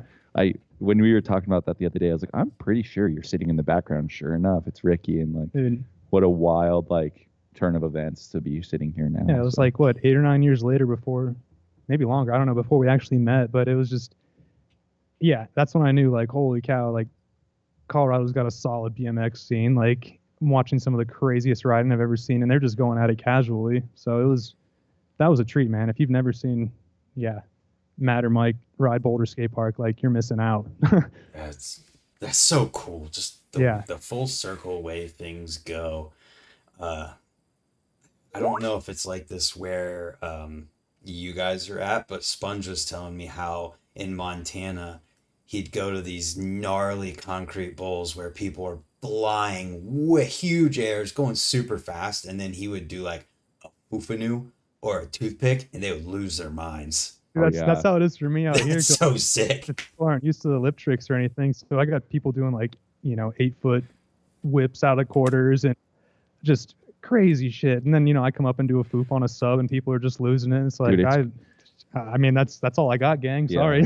Every time Ricky rides, me and Matt are always looking at each other like he's our favorite bike rider. Just because 3 tapping the ice over a spine or whatever. It's that stuff we never saw that stuff growing up. Nobody rode like that out here. So then seeing Ricky drop in and casually do that stuff, we're always just losing our minds. Ricky wins every session in our eyes. So it's fun to have a different flavor at least than most out here. But it's no, I'm humbled every time I go to any skate park out here. I'm just there's so many rippers and even up and comers you don't know about yet. That it's just all right, give them another season, another year, and they're gonna be running this park. So. Yeah. Well, it's even talking about how special it is out here now. Basically, I mean, all the Fast and Loose dudes have moved here to Longmont recently, which is cool. So it's them injecting what they're doing more and more into the community and seeing these kids that are coming up. There's 2 kids that are 16 years old here in Colorado right now that are they are nuts, dude. Nuts. It's bizarre to watch them ride bikes. Yeah. That's hell yes. I love that. Dude. Yeah, it's a heavy crew that's assembled out here for sure. That's the place for it. I mean, that Colorado, I've heard about how it's no matter which direction you go, you're going to hit a skate park in 15 minutes. Dude. Yeah. from where we sit right now, I think within like, if you drove 30 minutes in any direction, like you could probably hit 5 or 6 different parks. Wow. Serious parks, not Yeah. just little like DIY or rinky-dink, setups. That's crazy. And then not to mention like the mountain runs, running out for a weekend and hitting some real far off pockets of the state. We're spoiled out And here. then we've got all the public bike parks, like Valmont Bike Park is insane. Frisco Bike Park is insane. Matt Cordova is out here actually building a bike park just north of us, like 20 minutes. That's like, it's huge, dude. I don't remember the square footage, but I know that the main dirt jump line's like 2,500 feet long or something crazy. It's nuts, dude. Like, he was like, I got through it, and I was just like, I think this is too long. It's like, I mean, we have that kind of stuff everywhere out here. So yeah, you got to make a trip, man. Ricky's been telling me that for 12 years, so buddy. I know. Happen. I know. I do. I really do. People would lose it seeing you're riding out here. They That'd wouldn't be know what to fun. think. They'd be like, "Oh my God, it's that ice pick guy from Instagram." All right, they can't get enough of it. The real question is, did you ever ice pick the lip at the Rumble? Dude, that okay. So that video where that was put in there, during that interview, I said 2 different times, I was like, I want to make this very clear. I would never actually do that. And it didn't get put into there. I was like, oh God, everyone's going to be like, really? This guy? It made me laugh. So I knew it was all good intentions. Yeah, it was funny. It was like the recap video. Yeah. That event, though, is amazing. I'm so bummed that I was planning to come out and then like waited too long to book my plane ticket. And I was just like, dang it, dude. Because it looks like the energy is just off the charts. Yeah, it really is. And I mean, it's like one of those last like gladiator type events where here it is, go for it.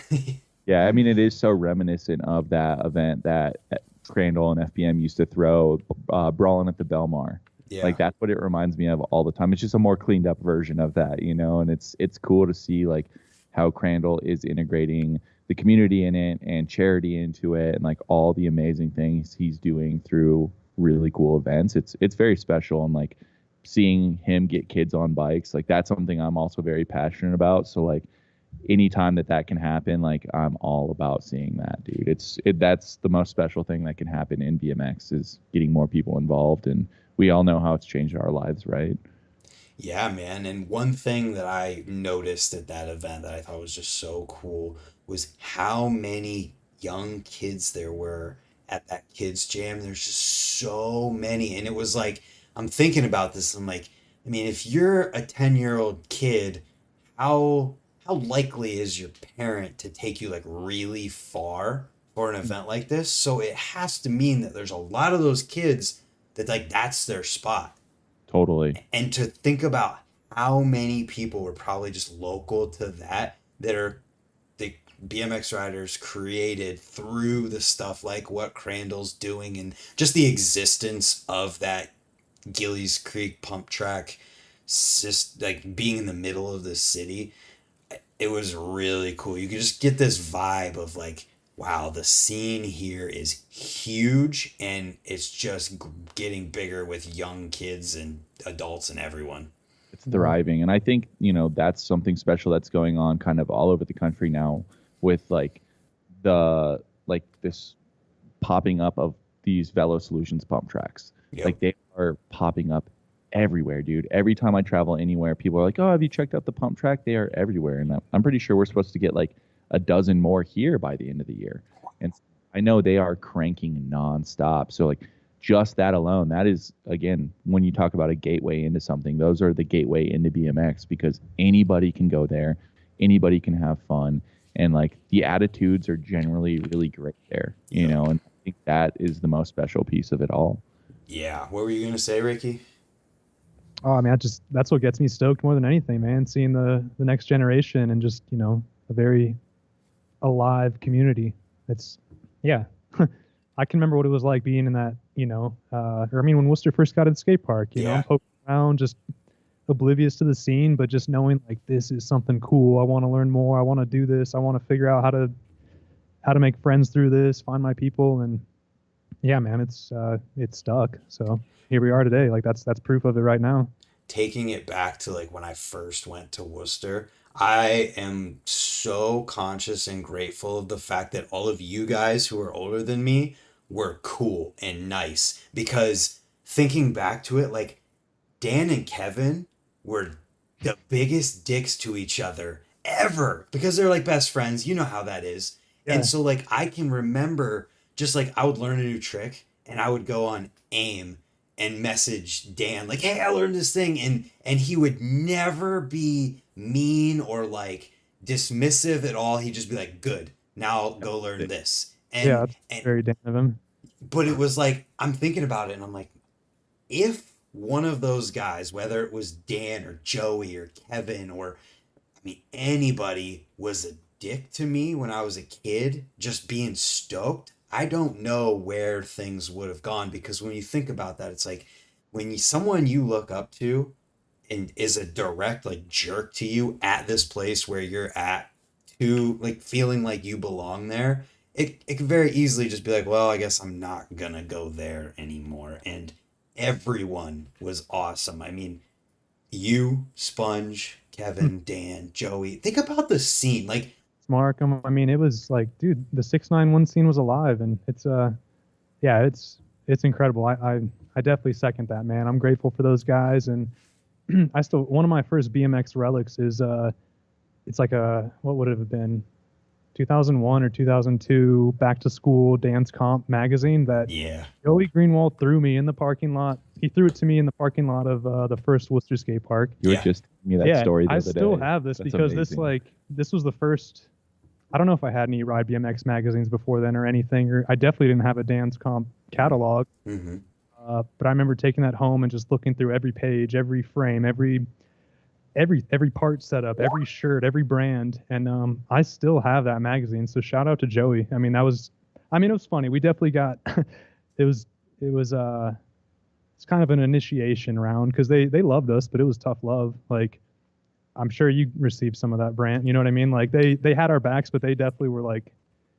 I have one memory, one that stands out in my head, because I feel like I was so like into it and didn't care at all if anyone ever like was just, you know, like messing around, not being like an actual jerk or anything. But Mhm. I do remember one time where Kevin was like, "Hey, can you move? I'm gonna ride there." And I just was like, "No." And so he just hit me.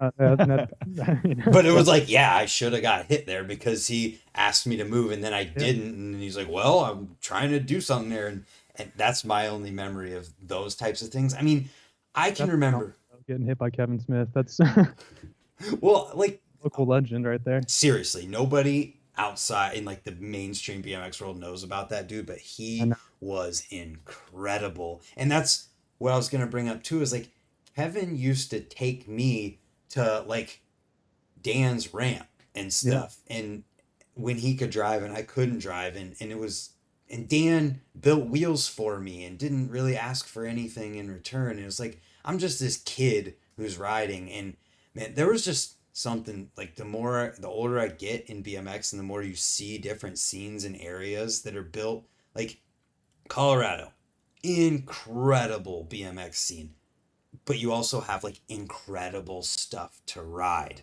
Mhm. There's something that was special about Worcester Skate Park because it was this 4 foot prefab skate park that produced like everyone who rode there was incredible, even by like a professional standard. We had sessions there that were just nuts. It would be nothing to see the subrail get foofed by multiple people in one day. That's Yeah. sick. And I really feel like we did the most with what we had there, which is that's special. And we had the best times, man, even if it was just a full day of trying something over the spine, you know, or like Mhm.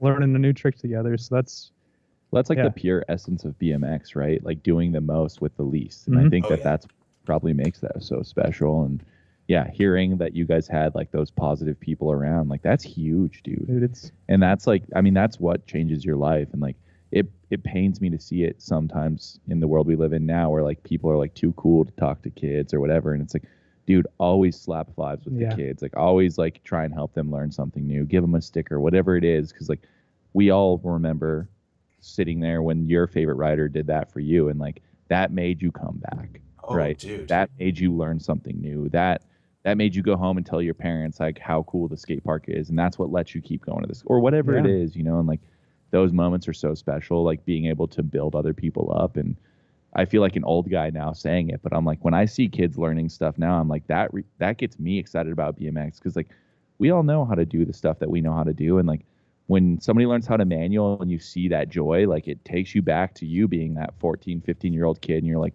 I remember when I unlocked that, and like those are cool feelings to have. Oh yeah, I'm very conscious of the way things were whenever I first started riding with all you guys, because I had people like you, but then there was like the situation with Big JT where he would literally pick me up at school, take me to my house to get my bike, and then go somewhere to ride. And like he's 10 years older than me at that point in time, and he's just like the most badass dude ever. So he's like taking me to the trails and we're digging together and like going. The one day he picked me up and he's like, all right, we're going on a BMX road trip. I'm gonna pay for the gas, but you're driving, and we're going to this park, and then we're gonna end the day at this park, and then we'll go back home. And like, So cool. and I always come back to the fact that like I never watched videos growing up because I didn't need the people from videos to be like my heroes, because I had all of you guys as my heroes, to where I just like it was never even a consideration of like I'm gonna watch videos. I was just focused on like filming you guys and me and everything. And dude, it was the best, and I'm really glad that I like realized it. Yeah, those are the best memories, man. And I really think it instilled something in us that I don't say we feel obligated, but we naturally pay it forward. And that's like Mike was saying, like, Oh, yeah. slap vibes with little kids at the skate park, or just going in and learning names, and, just not being that dark cloud at the skate park. I mean, we're all trying to have fun, like make friends, like, yeah, give some tips. Like, I even love like the fact that you touched on your buddy that's 10 years older than you, like hop in the car, we're going somewhere. And like, yeah, I had a buddy like that here growing up too. And it's like, now it's crazy for me to think, I'm like, that guy's like 40 years old, but like he was an adult at the time. He owned a house and he had a real job and he was very responsible, and like just getting to learn those things, like not directly, but like being around those people, and like now trying to be those kind of people for kids around. Like that's a cool thing to do, to be like, hey dude, like you can do this forever, but like you also have to take care of priorities over here. And like, yeah, letting, a kid hop in the car with you and take them to a skate park that otherwise they've never been to, that lights another fire for them, that's like, oh wait, I can travel and ride this bike. Yeah. and you have no idea what impact that's making. Cause I know, like, our group of BMX elders that took us under their wing, like, I'm sure they were just like, this kid, he wants to ride today. Let's throw him in the car, take him to a skate park. But like, dude, those are some of my best memories. I mean, the first time I went up to Michigan and Albies, I remember like getting packed into Chris's truck with Joey and his girlfriend at the time. And I'm just, I'm wedged between bikes and bags, and I didn't care at all. Like, I didn't care if I was sleeping on bikes. I just was so stoked to get thrown in a vehicle and like, hey, we're taking you to the skate park. We're going to Changa. We're going to Joe's. Like, it was like, yes, this is awesome. So yeah, at whatever cost of doing that. Yeah. But I really don't think those guys ever thought like, well, this is probably going to be one of his core memories that will echo. Oh, they definitely didn't. Because they were just like, there's enough. There's room for half a body. Maybe we could throw Ricky and his bike in here. And I was always like, yeah, I'm game. That's why you're so flexible. Yeah, exactly. But no, man. So it's an honor to kind of like carry that torch. And again, you don't know, like, even just saying what's up to a little kid on a little bike at a skate park, like, and if they see you drop in and do a cool trick, they're like, whoa, like that dude just recognized me, or he just, gave me a fist bump on his way out, and I'm all about it. I think that's something special to take away from what Brant said too. It's like, he didn't have to watch the videos of like the top pros, because like his local dudes were the heroes, and like, anybody listening, you can be that too. Like, you don't have to be the most insane bike rider in the world. Like, you can be the local hero, and like, yeah, that is so special, man. It's life-changing for a lot of people. So and you say you can be the local hero. I would take it even a step further in that, like, there's people out there right now who probably are the local hero but don't even realize it. Yeah. And if you recognize that early, the impact you can have. I mean, the greatest example of all of this is just that, like, the first night I ever went to Worcester Skate Park with a bike, I remember Sponge being there. I'm sure Ricky's told you about Sponge because he's the greatest rider on the literal universe. And I The filmed radar too, like what?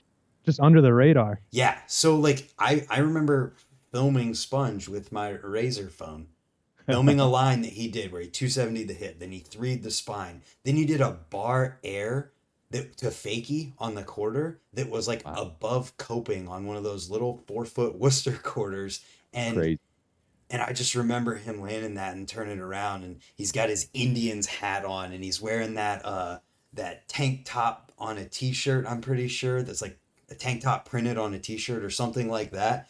And then it became that like Sponge and I we're making videos together, and to this day like we still ride together every chance we get, and we film stuff. And it went from him being like the person that I filmed that I was just like, oh my God, this is the most insane, best thing I've ever seen, to being one of my best friends on the planet. And we still ride together. And it's, yeah, Yeah, still one of my favorite people to ride with. Like, seriously. he's come out here a couple times over the years, and it's like, nothing skipped a beat. We just jump back on two wheels and get after it and having the best times once again. That's so cool. Yeah. Not to mention that he's legitimately one of the best people on the planet. Like, not only has he influenced me in BMX, but just as a person, like, I've very much thought about, like, trying to be as good of a person as he is. He's about as solid as they come. And that's, yeah, man, just to echo that, like, just be a good person, man. Like, that's a legendary move in itself. Like, I don't care if you're doing the biggest airs, the craziest tech tricks. Like, come to the skate park, you're having a good time, you're sharing the stoke. Like, that's local legend status right there. Oh, Yeah. dude, it takes nothing to be a nice, good person. Like, Yeah. it's free. You don't have to. Dude, yeah, it's infinite. And give it out as much as you want. Keep being good, Like, Yeah. When we all know, like, we have so many of those positive people that bring the great energy to the sessions, but like it takes just one, and it's like that's the hard part. Like, you do get the bad like energy around. You're just like, dude, come on. The more people we can have showing up to the sessions, like stoking people up, like I think better off everything's going to be, not just BMX, but just life in general, Yeah, right? man. Like hearing you say like your buddy, like, inspired you to be the best person and continues to be, or inspiring you to be the best person. Like that's huge. And I think that's the other beauty that BMX brings to everything that we do. It's like you not only get to ride bikes and have fun, but you get to be around people who are genuine and incredible and like inspirational. Yeah, it's the best thing ever. I mean, it's it's what brought you two together. It's what brought us together. It powers so many things that I don't know. It's a special thing in life because I feel like there's a lot of things that people do, for fun, whatever it might be, or people just do as a job, whatever it is. But like, not all of them have as big of an impact on every single aspect of your life as something like BMX. If you're a swimmer, you go and swim. You go and you race. You do what you do, but BMX teaches you about every aspect, not just, oh, I'm going to get better at swimming and I'm going to take failure and I'm going to work hard and whatever. It's so much more. Yeah. Oh, yeah. Well, I always say too, it's like, I mean, it teaches you those life lessons because you're like, you are generally like running around with your friends. So like, think about being 15 years old and like your friend breaks his ankle when you're out riding the street. Like, you got to figure that out. Like, nobody's coming to help you. Like, maybe you call a parent, but like, until they get there, you're figuring that out. And like, those are valuable life lessons where it's like in a traditional sport, there's a team there and like, you're not carrying the weight yourself. But like when you're in BMX, like you're learning these hard lessons. You're traveling in a car with a bunch of dudes and like you're generally in a shady part of town and like you're just learning a lot. And like you also get to see a lot of different aspects of life that most people don't get to see. And me and Ricky were talking about the movie mid-90s the other day and like how much that like kind of mirrors like, the world that we've all grown up in, is because it's a collection of different people from all different walks of life, and how crazy that is that everybody gets to come together and be friends in one space. And like that doesn't really happen often. Like you talked about, like, being on the swim team maybe, and it's like usually everybody on the swim team comes from like the same kind of place. They kind of similarly, whereas in BMX or like alternative worlds, like people are coming from all over the place. They're misfits, and like they somehow all fit together and like collaboratively make that thing better. Yeah, I mean, I'm sure the same concept we're talking about exists to a degree in everything, but for the most part, it feels like it's a little bit different. It's like let's look at golf or anything like that. It feels similar to what we're trying to say with the swimming Yeah. comparison. I have to say here, 'cause Sponge came up here. The Alex Williams said, the first day I went to Orville Skate Park, Sponge gave me a fist bump on his way out. I've been there every day since. See? Yeah, that's amazing. I love that. And man. a fist bump from Sponge, that came with some special power, man. That's Seriously though. yeah. No, that's rad. I want to learn more about coffee. Yeah, come visit the roastery, man. Yeah, I definitely would like to do that. And so like you talked a lot about you had jams, you've supported things like the Unclicked podcast. What else in the BMX world that we haven't talked about yet do you guys do and have going on? So obviously, like a lot of collaborations. Our most recent one, which is over a year ago now, it's been so crazy, but we did a collaboration with Shadow that was really cool. And every time we do these collaborations with different brands, we always try and do like a full capsule or a collection of different things. So maybe a shirt. We have a laser engraver in house, so we do custom laser engraved mugs for every collaboration, or a keychain or whatever it is. One that is coming up that I guess I can talk about because it's probably in the next month or so, but we have a collection coming out with Fast and Loose to celebrate their most recent video, which is Magnetar. And this collection is freaking awesome, dude. So I'm excited to hopefully get that out. They're all in Italy right now, so when they get back, we're gonna drop that. And yeah, it's a cool collection. I think it's a tote bag, a hat, a shirt, a bag of coffee, and a mug. So we like to do those as like a collection where you can buy a box, where you can buy each thing individually. So that's really fun to be doing that in BMX. And then something that we also do peripherally that's like not directly linked to BMX, but I do a lot of bicycle donations as well. So we travel all over the country. I worked with a nonprofit called Cand-Aid, and I think next month we'll have donated our 10,000th bike. Whoa, dude! So that's all the children at schools. Yep. In 5 years. 10. It'll be a decade. So yeah, about 1,000 bikes a year is what the math would break down to. But I just did one on Tuesday. So the criteria to get a bike, it's all first or second grade classes, and we donate it to a whole class to get a brand new bike, a brand new helmet. And yeah, it's just so special. And the criteria is it has to be a Title I school. And I think to be a Title I school, I think it's 80% of the students have to be on free or reduced lunch. Then my math might be a little bit off there, but it's a high percentage of the school. So it's usually neighborhoods that are experiencing a high level of poverty.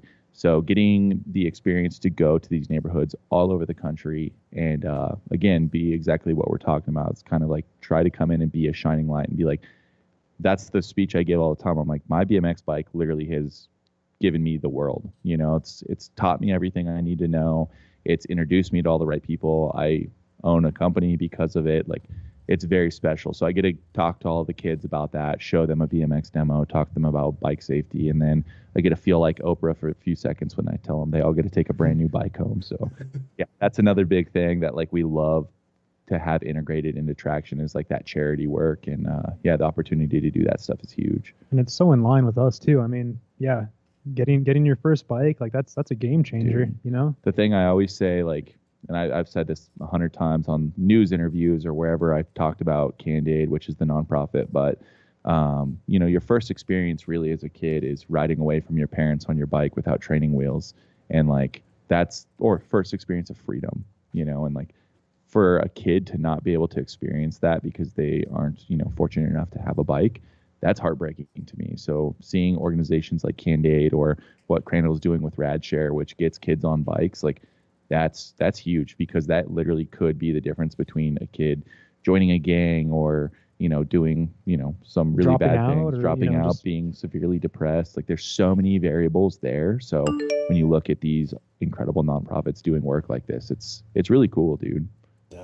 That's amazing. And the part, yeah, and so since they are all brand new, what we do is we rally the community together wherever we're doing them. So the nonprofit's based here in Longmont, Colorado. It was initially an extension of Oscar Blues. So my buddy Dale, who started Oscar Blues, he started this nonprofit because there was a flood here in Colorado in 2013, and the town that Oscar Blues started in, Lyons, was like pretty well decimated. They didn't have clean drinking water, and he shut the brewery down to can water for the town so they could have clean drinking water. He donated a ton of money out of his own pocket, and it spurred this nonprofit. And he's a mountain biker himself, so he was like, well, bikes could be a cool thing to integrate into this nonprofit. So that was about 10 years ago. We did our first bike donation here in Longmont. And from there, we've done them all over the country. And we have sister cities that we go to frequently. It's Austin, Texas, Nashville, Tennessee, Hartford, Connecticut, and then just kind of all over the place. But those sister cities are usually the ones where we're going to and doing the bike donation. And yeah, it's cool. And we rally the community together to come out and volunteer and build the bikes with us. And then the next day we go donate them. It's amazing. It's so much fun. It's like, I always say, I'm like, this is the coolest shit that I get to do. Like, it really is. Like, I love traction with my whole heart, but if I could just give bikes away every single day, man, that's probably what I would be doing. Yeah, you can't put a value on those reactions and just the kids' faces when they receive a bike for the first time. Well, some of the stories you hear, man, it shows you why you're there. Because like I've talked to kids where it's like, you're putting their helmet on them, fitting it, and they're just like, oh man, like now my mom doesn't have to work 2 jobs to buy me a bike or whatever. Yeah. And the amount of times I've left those schools with like tears running down my face because I'm just like, oh man, as much as I think life is hard or has been hard for me, like I had been very fortunate, and like thinking about a kid that's, growing up in a tough place like where these schools are, it shares a lot of perspective, and it makes you feel very thankful. And also it's really cool that they get to experience a little bit of freedom and some do-goodery from other people. Absolutely. And just like what you're talking about with, the parents saying, oh, now I don't have to do this to get that. It's like the burden, not necessarily burden, but like the way that money that they might have been thinking about spending on that can go towards something else. And it's like, not only could this bike be a life-changing event for this kid, but also the money that was gonna be for a bike or something that goes to something else could be life-changing in the same way. Totally. It's crazy. Yeah.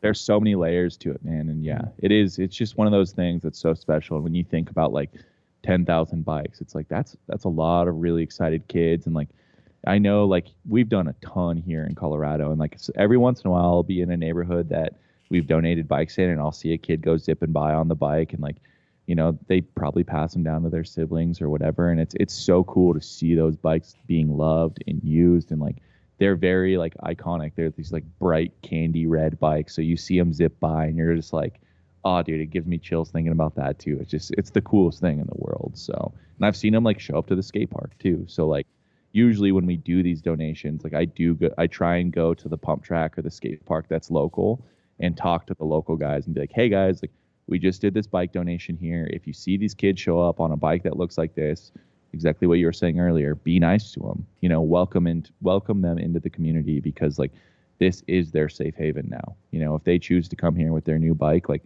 welcome them with open arms. Absolutely. So, gun to your head, you have to pick coffee or bikes. It's bikes, dude. Bikes. Oh, same time. Yeah, I mean, yeah. I love that. That's funny. Yeah, it truly is. I mean, yeah. I had bikes before coffee, so I gotta pay homage to that. That's, wouldn't have coffee without bikes. yeah, Right? I don't know. I love the coffee industry. I love the people that I've met. I love the places that I've gone because of coffee. But yeah, if I had to choose, man, definitely bikes. Like there's nothing that puts a smile on my face like pedaling around. Even when I'm injured and I just got to go out on the road bike, like just pedal, man. Like it's the medicine. Seriously, it it's not the problem, it's the solution to the problem. Yep. Yeah. Certainly that, dude. There's a couple more things I feel like I could have asked about traction itself. Like how many different are they blends? Am I right if I call it a blend? Hmm. How many Yeah. different blends do you guys do? No. On average, like if you're looking at bags of coffee on the site, on average we have anywhere from like 7 to 12 different coffees on the site at any given time. So it just kind of varies, like what we have like sitting over here in raw inventory or whatever it is, or if we have a lot of collaborations going on. It just varies all over the board, but usually it's 7 to 12 different bags of coffee on the site. With a lot of single origin, which I mean, it's simple in the name, but to explain, it's a one farm, one lot, single origin from one place. It's not a blend, and we've got a lot of those offerings as well to really showcase those specific regions. But yeah, seasonal blends to just kind of play off the seasons. You know, we got a summer blend coming out that's going to be juicy and bright and just easy drinking for the hot days. Yep. But yeah, a little best of both worlds. There's something for everyone at Traction, you know, like the gateway to bring people in if they're trying to get a dark roast, but then, you know, All the way to that Columbia. That's yeah, like that something juicy, wild fruity. and crazy. And then your blends that'll be the same throughout the season. So it's that's what's fun about coffee. There's a lot of shades to it. It changes, and I love bouncing around. I couldn't drink the same cup every day, so it's fun to have different offerings. Yeah.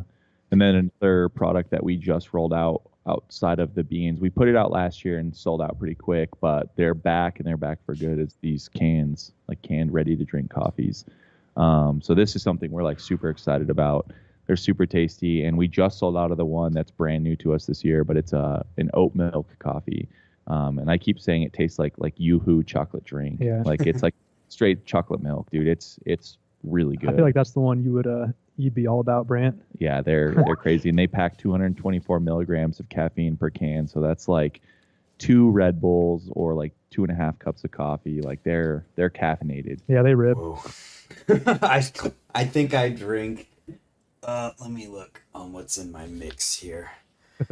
Natural caffeine from coffee bean. There you How do go. you like that? I don't see an amount. Well, it's in there somewhere, but it's not a lot.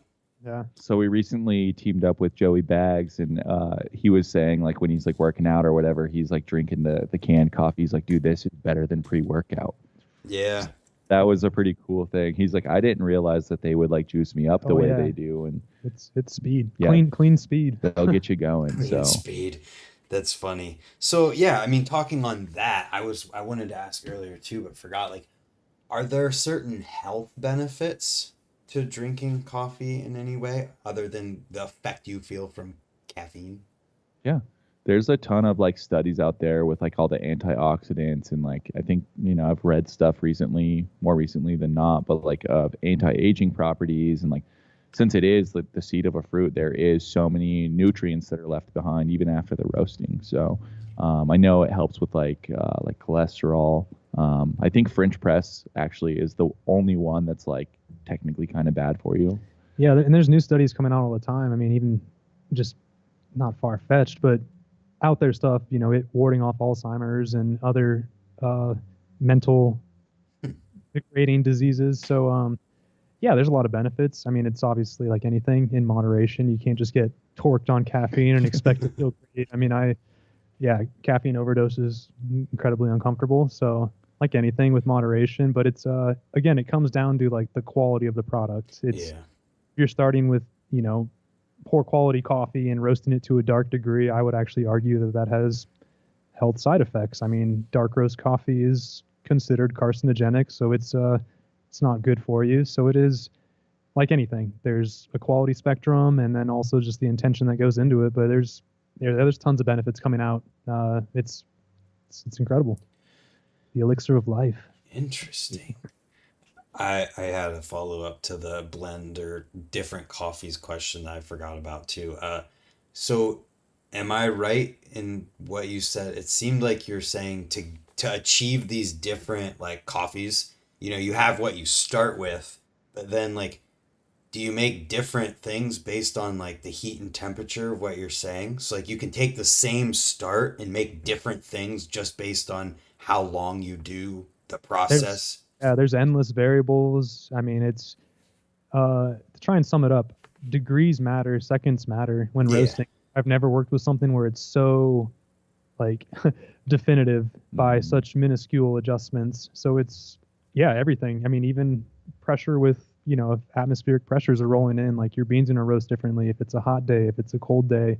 There's unlimited variables that for me it's fun. It keeps me on my toes, and every roast, even if I'm doing batch roasting of the same coffee back to back, like every batch is different. It's a fun industry if you're into that. If you're not, I drive you crazy because there's some variables you Oh just yeah. control.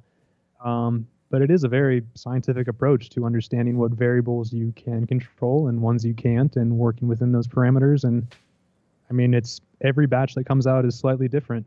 You know, it's a craft product. Yeah. I mean, I think even like to kind of like answer what you said even more, it's like in the most broad terms, it's similar to like cooking a steak. You know, like you Okay. cook it different variances. So if you like go rare versus like medium rare, all the way cooked, like it's gonna taste different. So same thing with coffee. It's like if you drop it at a lower temperature versus a darker or a higher temperature, sorry, it's gonna taste different. Yeah. You can take the same coffee and like roast it, I guess, infinite different ways, and it's gonna taste different.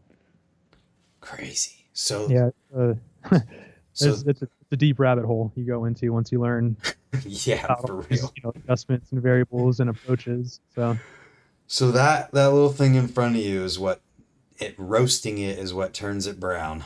yep. Oh yeah, and there's, I mean, you could literally just put green beans on a cookie sheet and put them in the oven, turn them brown, but you're gonna embark negative Yeah. attributes. So that's why, like, you know, having a nice roasting machine, an actual roaster, is essential. But then also an operator that knows, you know, what to do with the controls and how to achieve certain results. It's an amazing process.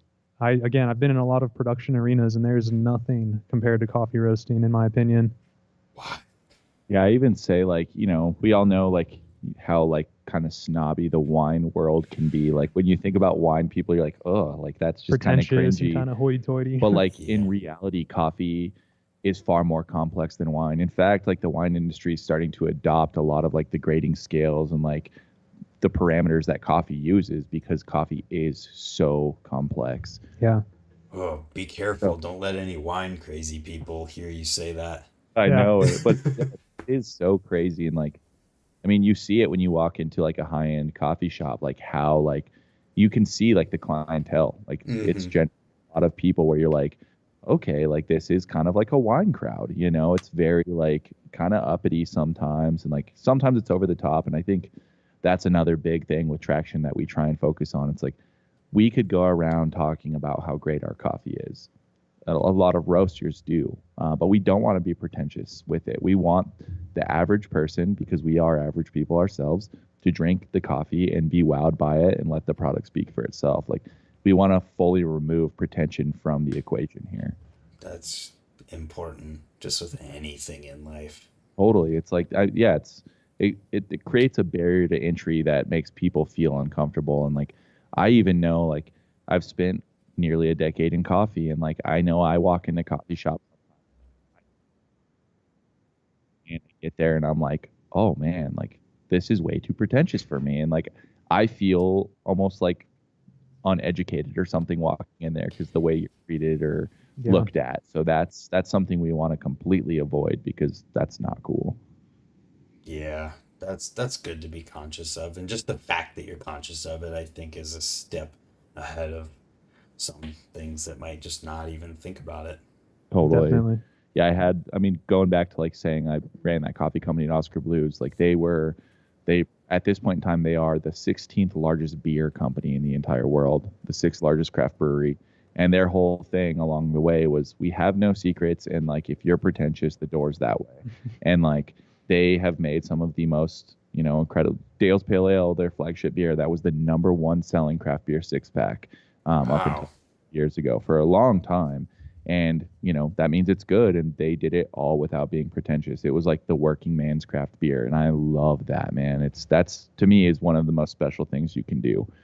They really changed kind of that stigma of craft beer from being like that hoity-toity, uppity thing to being like, hey, everybody can drink craft beer. And that's kind of the same thing we would like to do with coffee. So what's next? Both in the immediate and the long term. What are your dreams, goals? Yeah, so we just ordered a new roaster, which will increase our production capacity 4 times, which is going to allow us to grow immensely. So that should be here in 4 to 6 weeks. That's going to really change the game for us. Yeah. Hopefully allow us to grow and get some more people in here helping us and let us focus more on, growing the business, growing the podcast, sourcing incredible coffees, maybe opening a coffee shop. Obviously pushing even harder with the podcast. Based on the numbers right now, it's in the top 20% of overall listened to podcasts in the world, which is pretty freaking bizarre. Wow, how do you find that? There's like different stats tools. I'll see if I'll pull or I'll send one to you. It's great, dude. So yeah, that was like a really special thing when that happened, and yeah, continue to push with that just because it is something we're very passionate about. We also have a YouTube channel that my buddy Alex, who is 60 years old that I was talking about earlier, he recently passed that over to me. It's called Joy of Bike. So we're going to start really pushing on that, putting a lot of bike focused content with a ton of like sprinkled in traction love there. Nice. Excited about that. Yeah, just continue to like make the dream come true. And ultimately, the goal with traction, I think, is that I've kind of said this from the beginning, is to kind of be like the Red Bull replacement. We want to be the energy drink replacement. So. Oh, there you go. I don't know the right words for it, but yeah, that's cool. Yeah. Like I know the guy who started Liquid Death, and I was talking to him at the end of last year. We were at a skate park together, and he was saying like he was so just like over the energy drink world because he's like, they prey on all these industries, like the stuff we really are passionate about, the stuff that we have immersed ourselves in, the stuff that we hurt ourselves for because we're so passionate about, but none of the people who are at the helm, from CEOs to being on the board, like none of those people are part of these lifestyles. Right. So Mike, the guy who started Liquid Death, like he challenged all the CEOs of all the top energy drink companies to a game of skate, more as like a publicity stunt. But like, I love that idea of like, okay, well, we are passionate about alternative sports and we are passionate about BMX. So like, why should we not do our best to integrate ourselves as deeply as we can to become, a Red Bull-esque company, which is the goal with like media and different stuff like that, and continue to give back to the people in the sport. And like, we're starting to slowly identify different athletes to work with and things like that. And like, yeah, we are still very small. And like I said earlier, I was a one-man show up until Ricky here for the last year and a half. I had some partners a few years ago and stuff, but yeah, we're still small, but as we grow, we want to make sure that we can put on events where people are getting paid good money, pay athletes where they're getting paid, energy drink money. And that is the goal. And if nothing else, you're just helping that many more people, which, and that's the best thing of all of it, is that it can and will all exist. Yep. Just because you're saying you're trying to be that Red Bull-esque company doesn't mean that like someone who wants that doesn't also get to go for that opportunity. It's just another avenue for somebody to go through, to where there's these people in BMX who rightly should just, they're so incredible and talented that they should just never have to work a job. So 100%. Being able to help those people and give another avenue for that is more opportunity, right? Exactly. Like, I mean, you hear it like from people like Dak or Nathan Williams, where they've talked about like they didn't want the energy drink sponsors because like, they took them, but like they didn't want them because like they don't drink it because, the health reasons. And like, there's so many people out there that have turned that stuff down over the years because they don't consume the product. And yeah, for us to be able to create something that is, by nature organic, it's a natural product, the caffeine's naturally occurring, like this is literally coffee and water. Like, it's so simple, and it's gonna fuel you better than an energy drink. So being able to offer that, and hopefully at some point be able to offer salaries to people that we're not only a big fan of, but like we would love to see not have to go to that 9 to 5 job. Like that's the goal. Hopefully one day. That's amazing, man. Hell yeah. So, if people wanted to learn more or check out everything that you guys have going on, where do they do that at? The Instagram's usually the best spot. It's just at Traction Coffee. I'm on there posting stories all the time, just talking nonsense, just sharing about the coffees we have coming out or events we have going on, or just updating what's going on within the company. Like I said, our values are to be very transparent and not have any secrets. If you ever have questions about coffee, you can message myself on my Instagram. It's just Mike Murfitt. You can message Ricky at his Instagrams. Is just Ricky Aughenbaugh, right? Yep. Yeah. Or just on Traction. So yeah, we're always fully open, fully transparent. If you just want to say hi, that's what I always tell people. Just send us a message. Like, we're normal freaking people. Yeah, so. we're stoked on the shout outs or inquiries or just, I mean, yeah, like we love getting when people reach out or ask questions about anything coffee related, bike related. Yeah, just stay tuned for like more events. Like that's the biggest thing. Like as we're getting into summer here in Colorado, it's been crazy. It's been raining literally nonstop for the last 3 months, which never happened. So we haven't really like even put any effort into planning events, but we're getting ready to start putting some to paper. And usually, we're giving a couple $100 away for like highest air or best whip or most stoked or whatever, and giving coffee away and just having a good old time. So keep an eye out for those type of events. Like we love when people show up, and yeah, it's super, super fun. So hopefully you can make it to one, Brant. Yeah, man, I'd be stoked. I would love to. What's the next like thing that people can look forward to, whether it's, like cool podcast or a new coffee coming out or anything that like is the next thing somebody should stay tuned and pay attention to be stoked for? Sure. Yeah, so I think on Monday we're dropping our new summer blend coffee, which is absolutely incredible. We have a Brazil also coming out next week. And then next Friday, we're putting out a podcast with Vish, formerly the filmer for Colt. So that's going to be a really fun one. I had a blast talking to him, so that's a special episode. And then we have that Fast and Loose collaboration coming out, I would assume mid-July.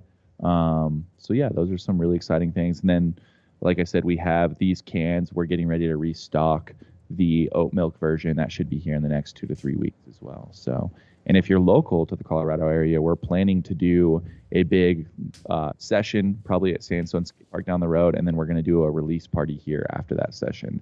So we'll have music, drinks, all kinds of fun stuff going on. So Nice. And if somebody wanted to buy this new blend next week, where or the cans or anything like that, where do they do it?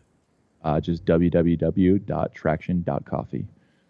Dude, that's so sick. .coffee. When you sent me your email, it's like, no way, he got .coffee.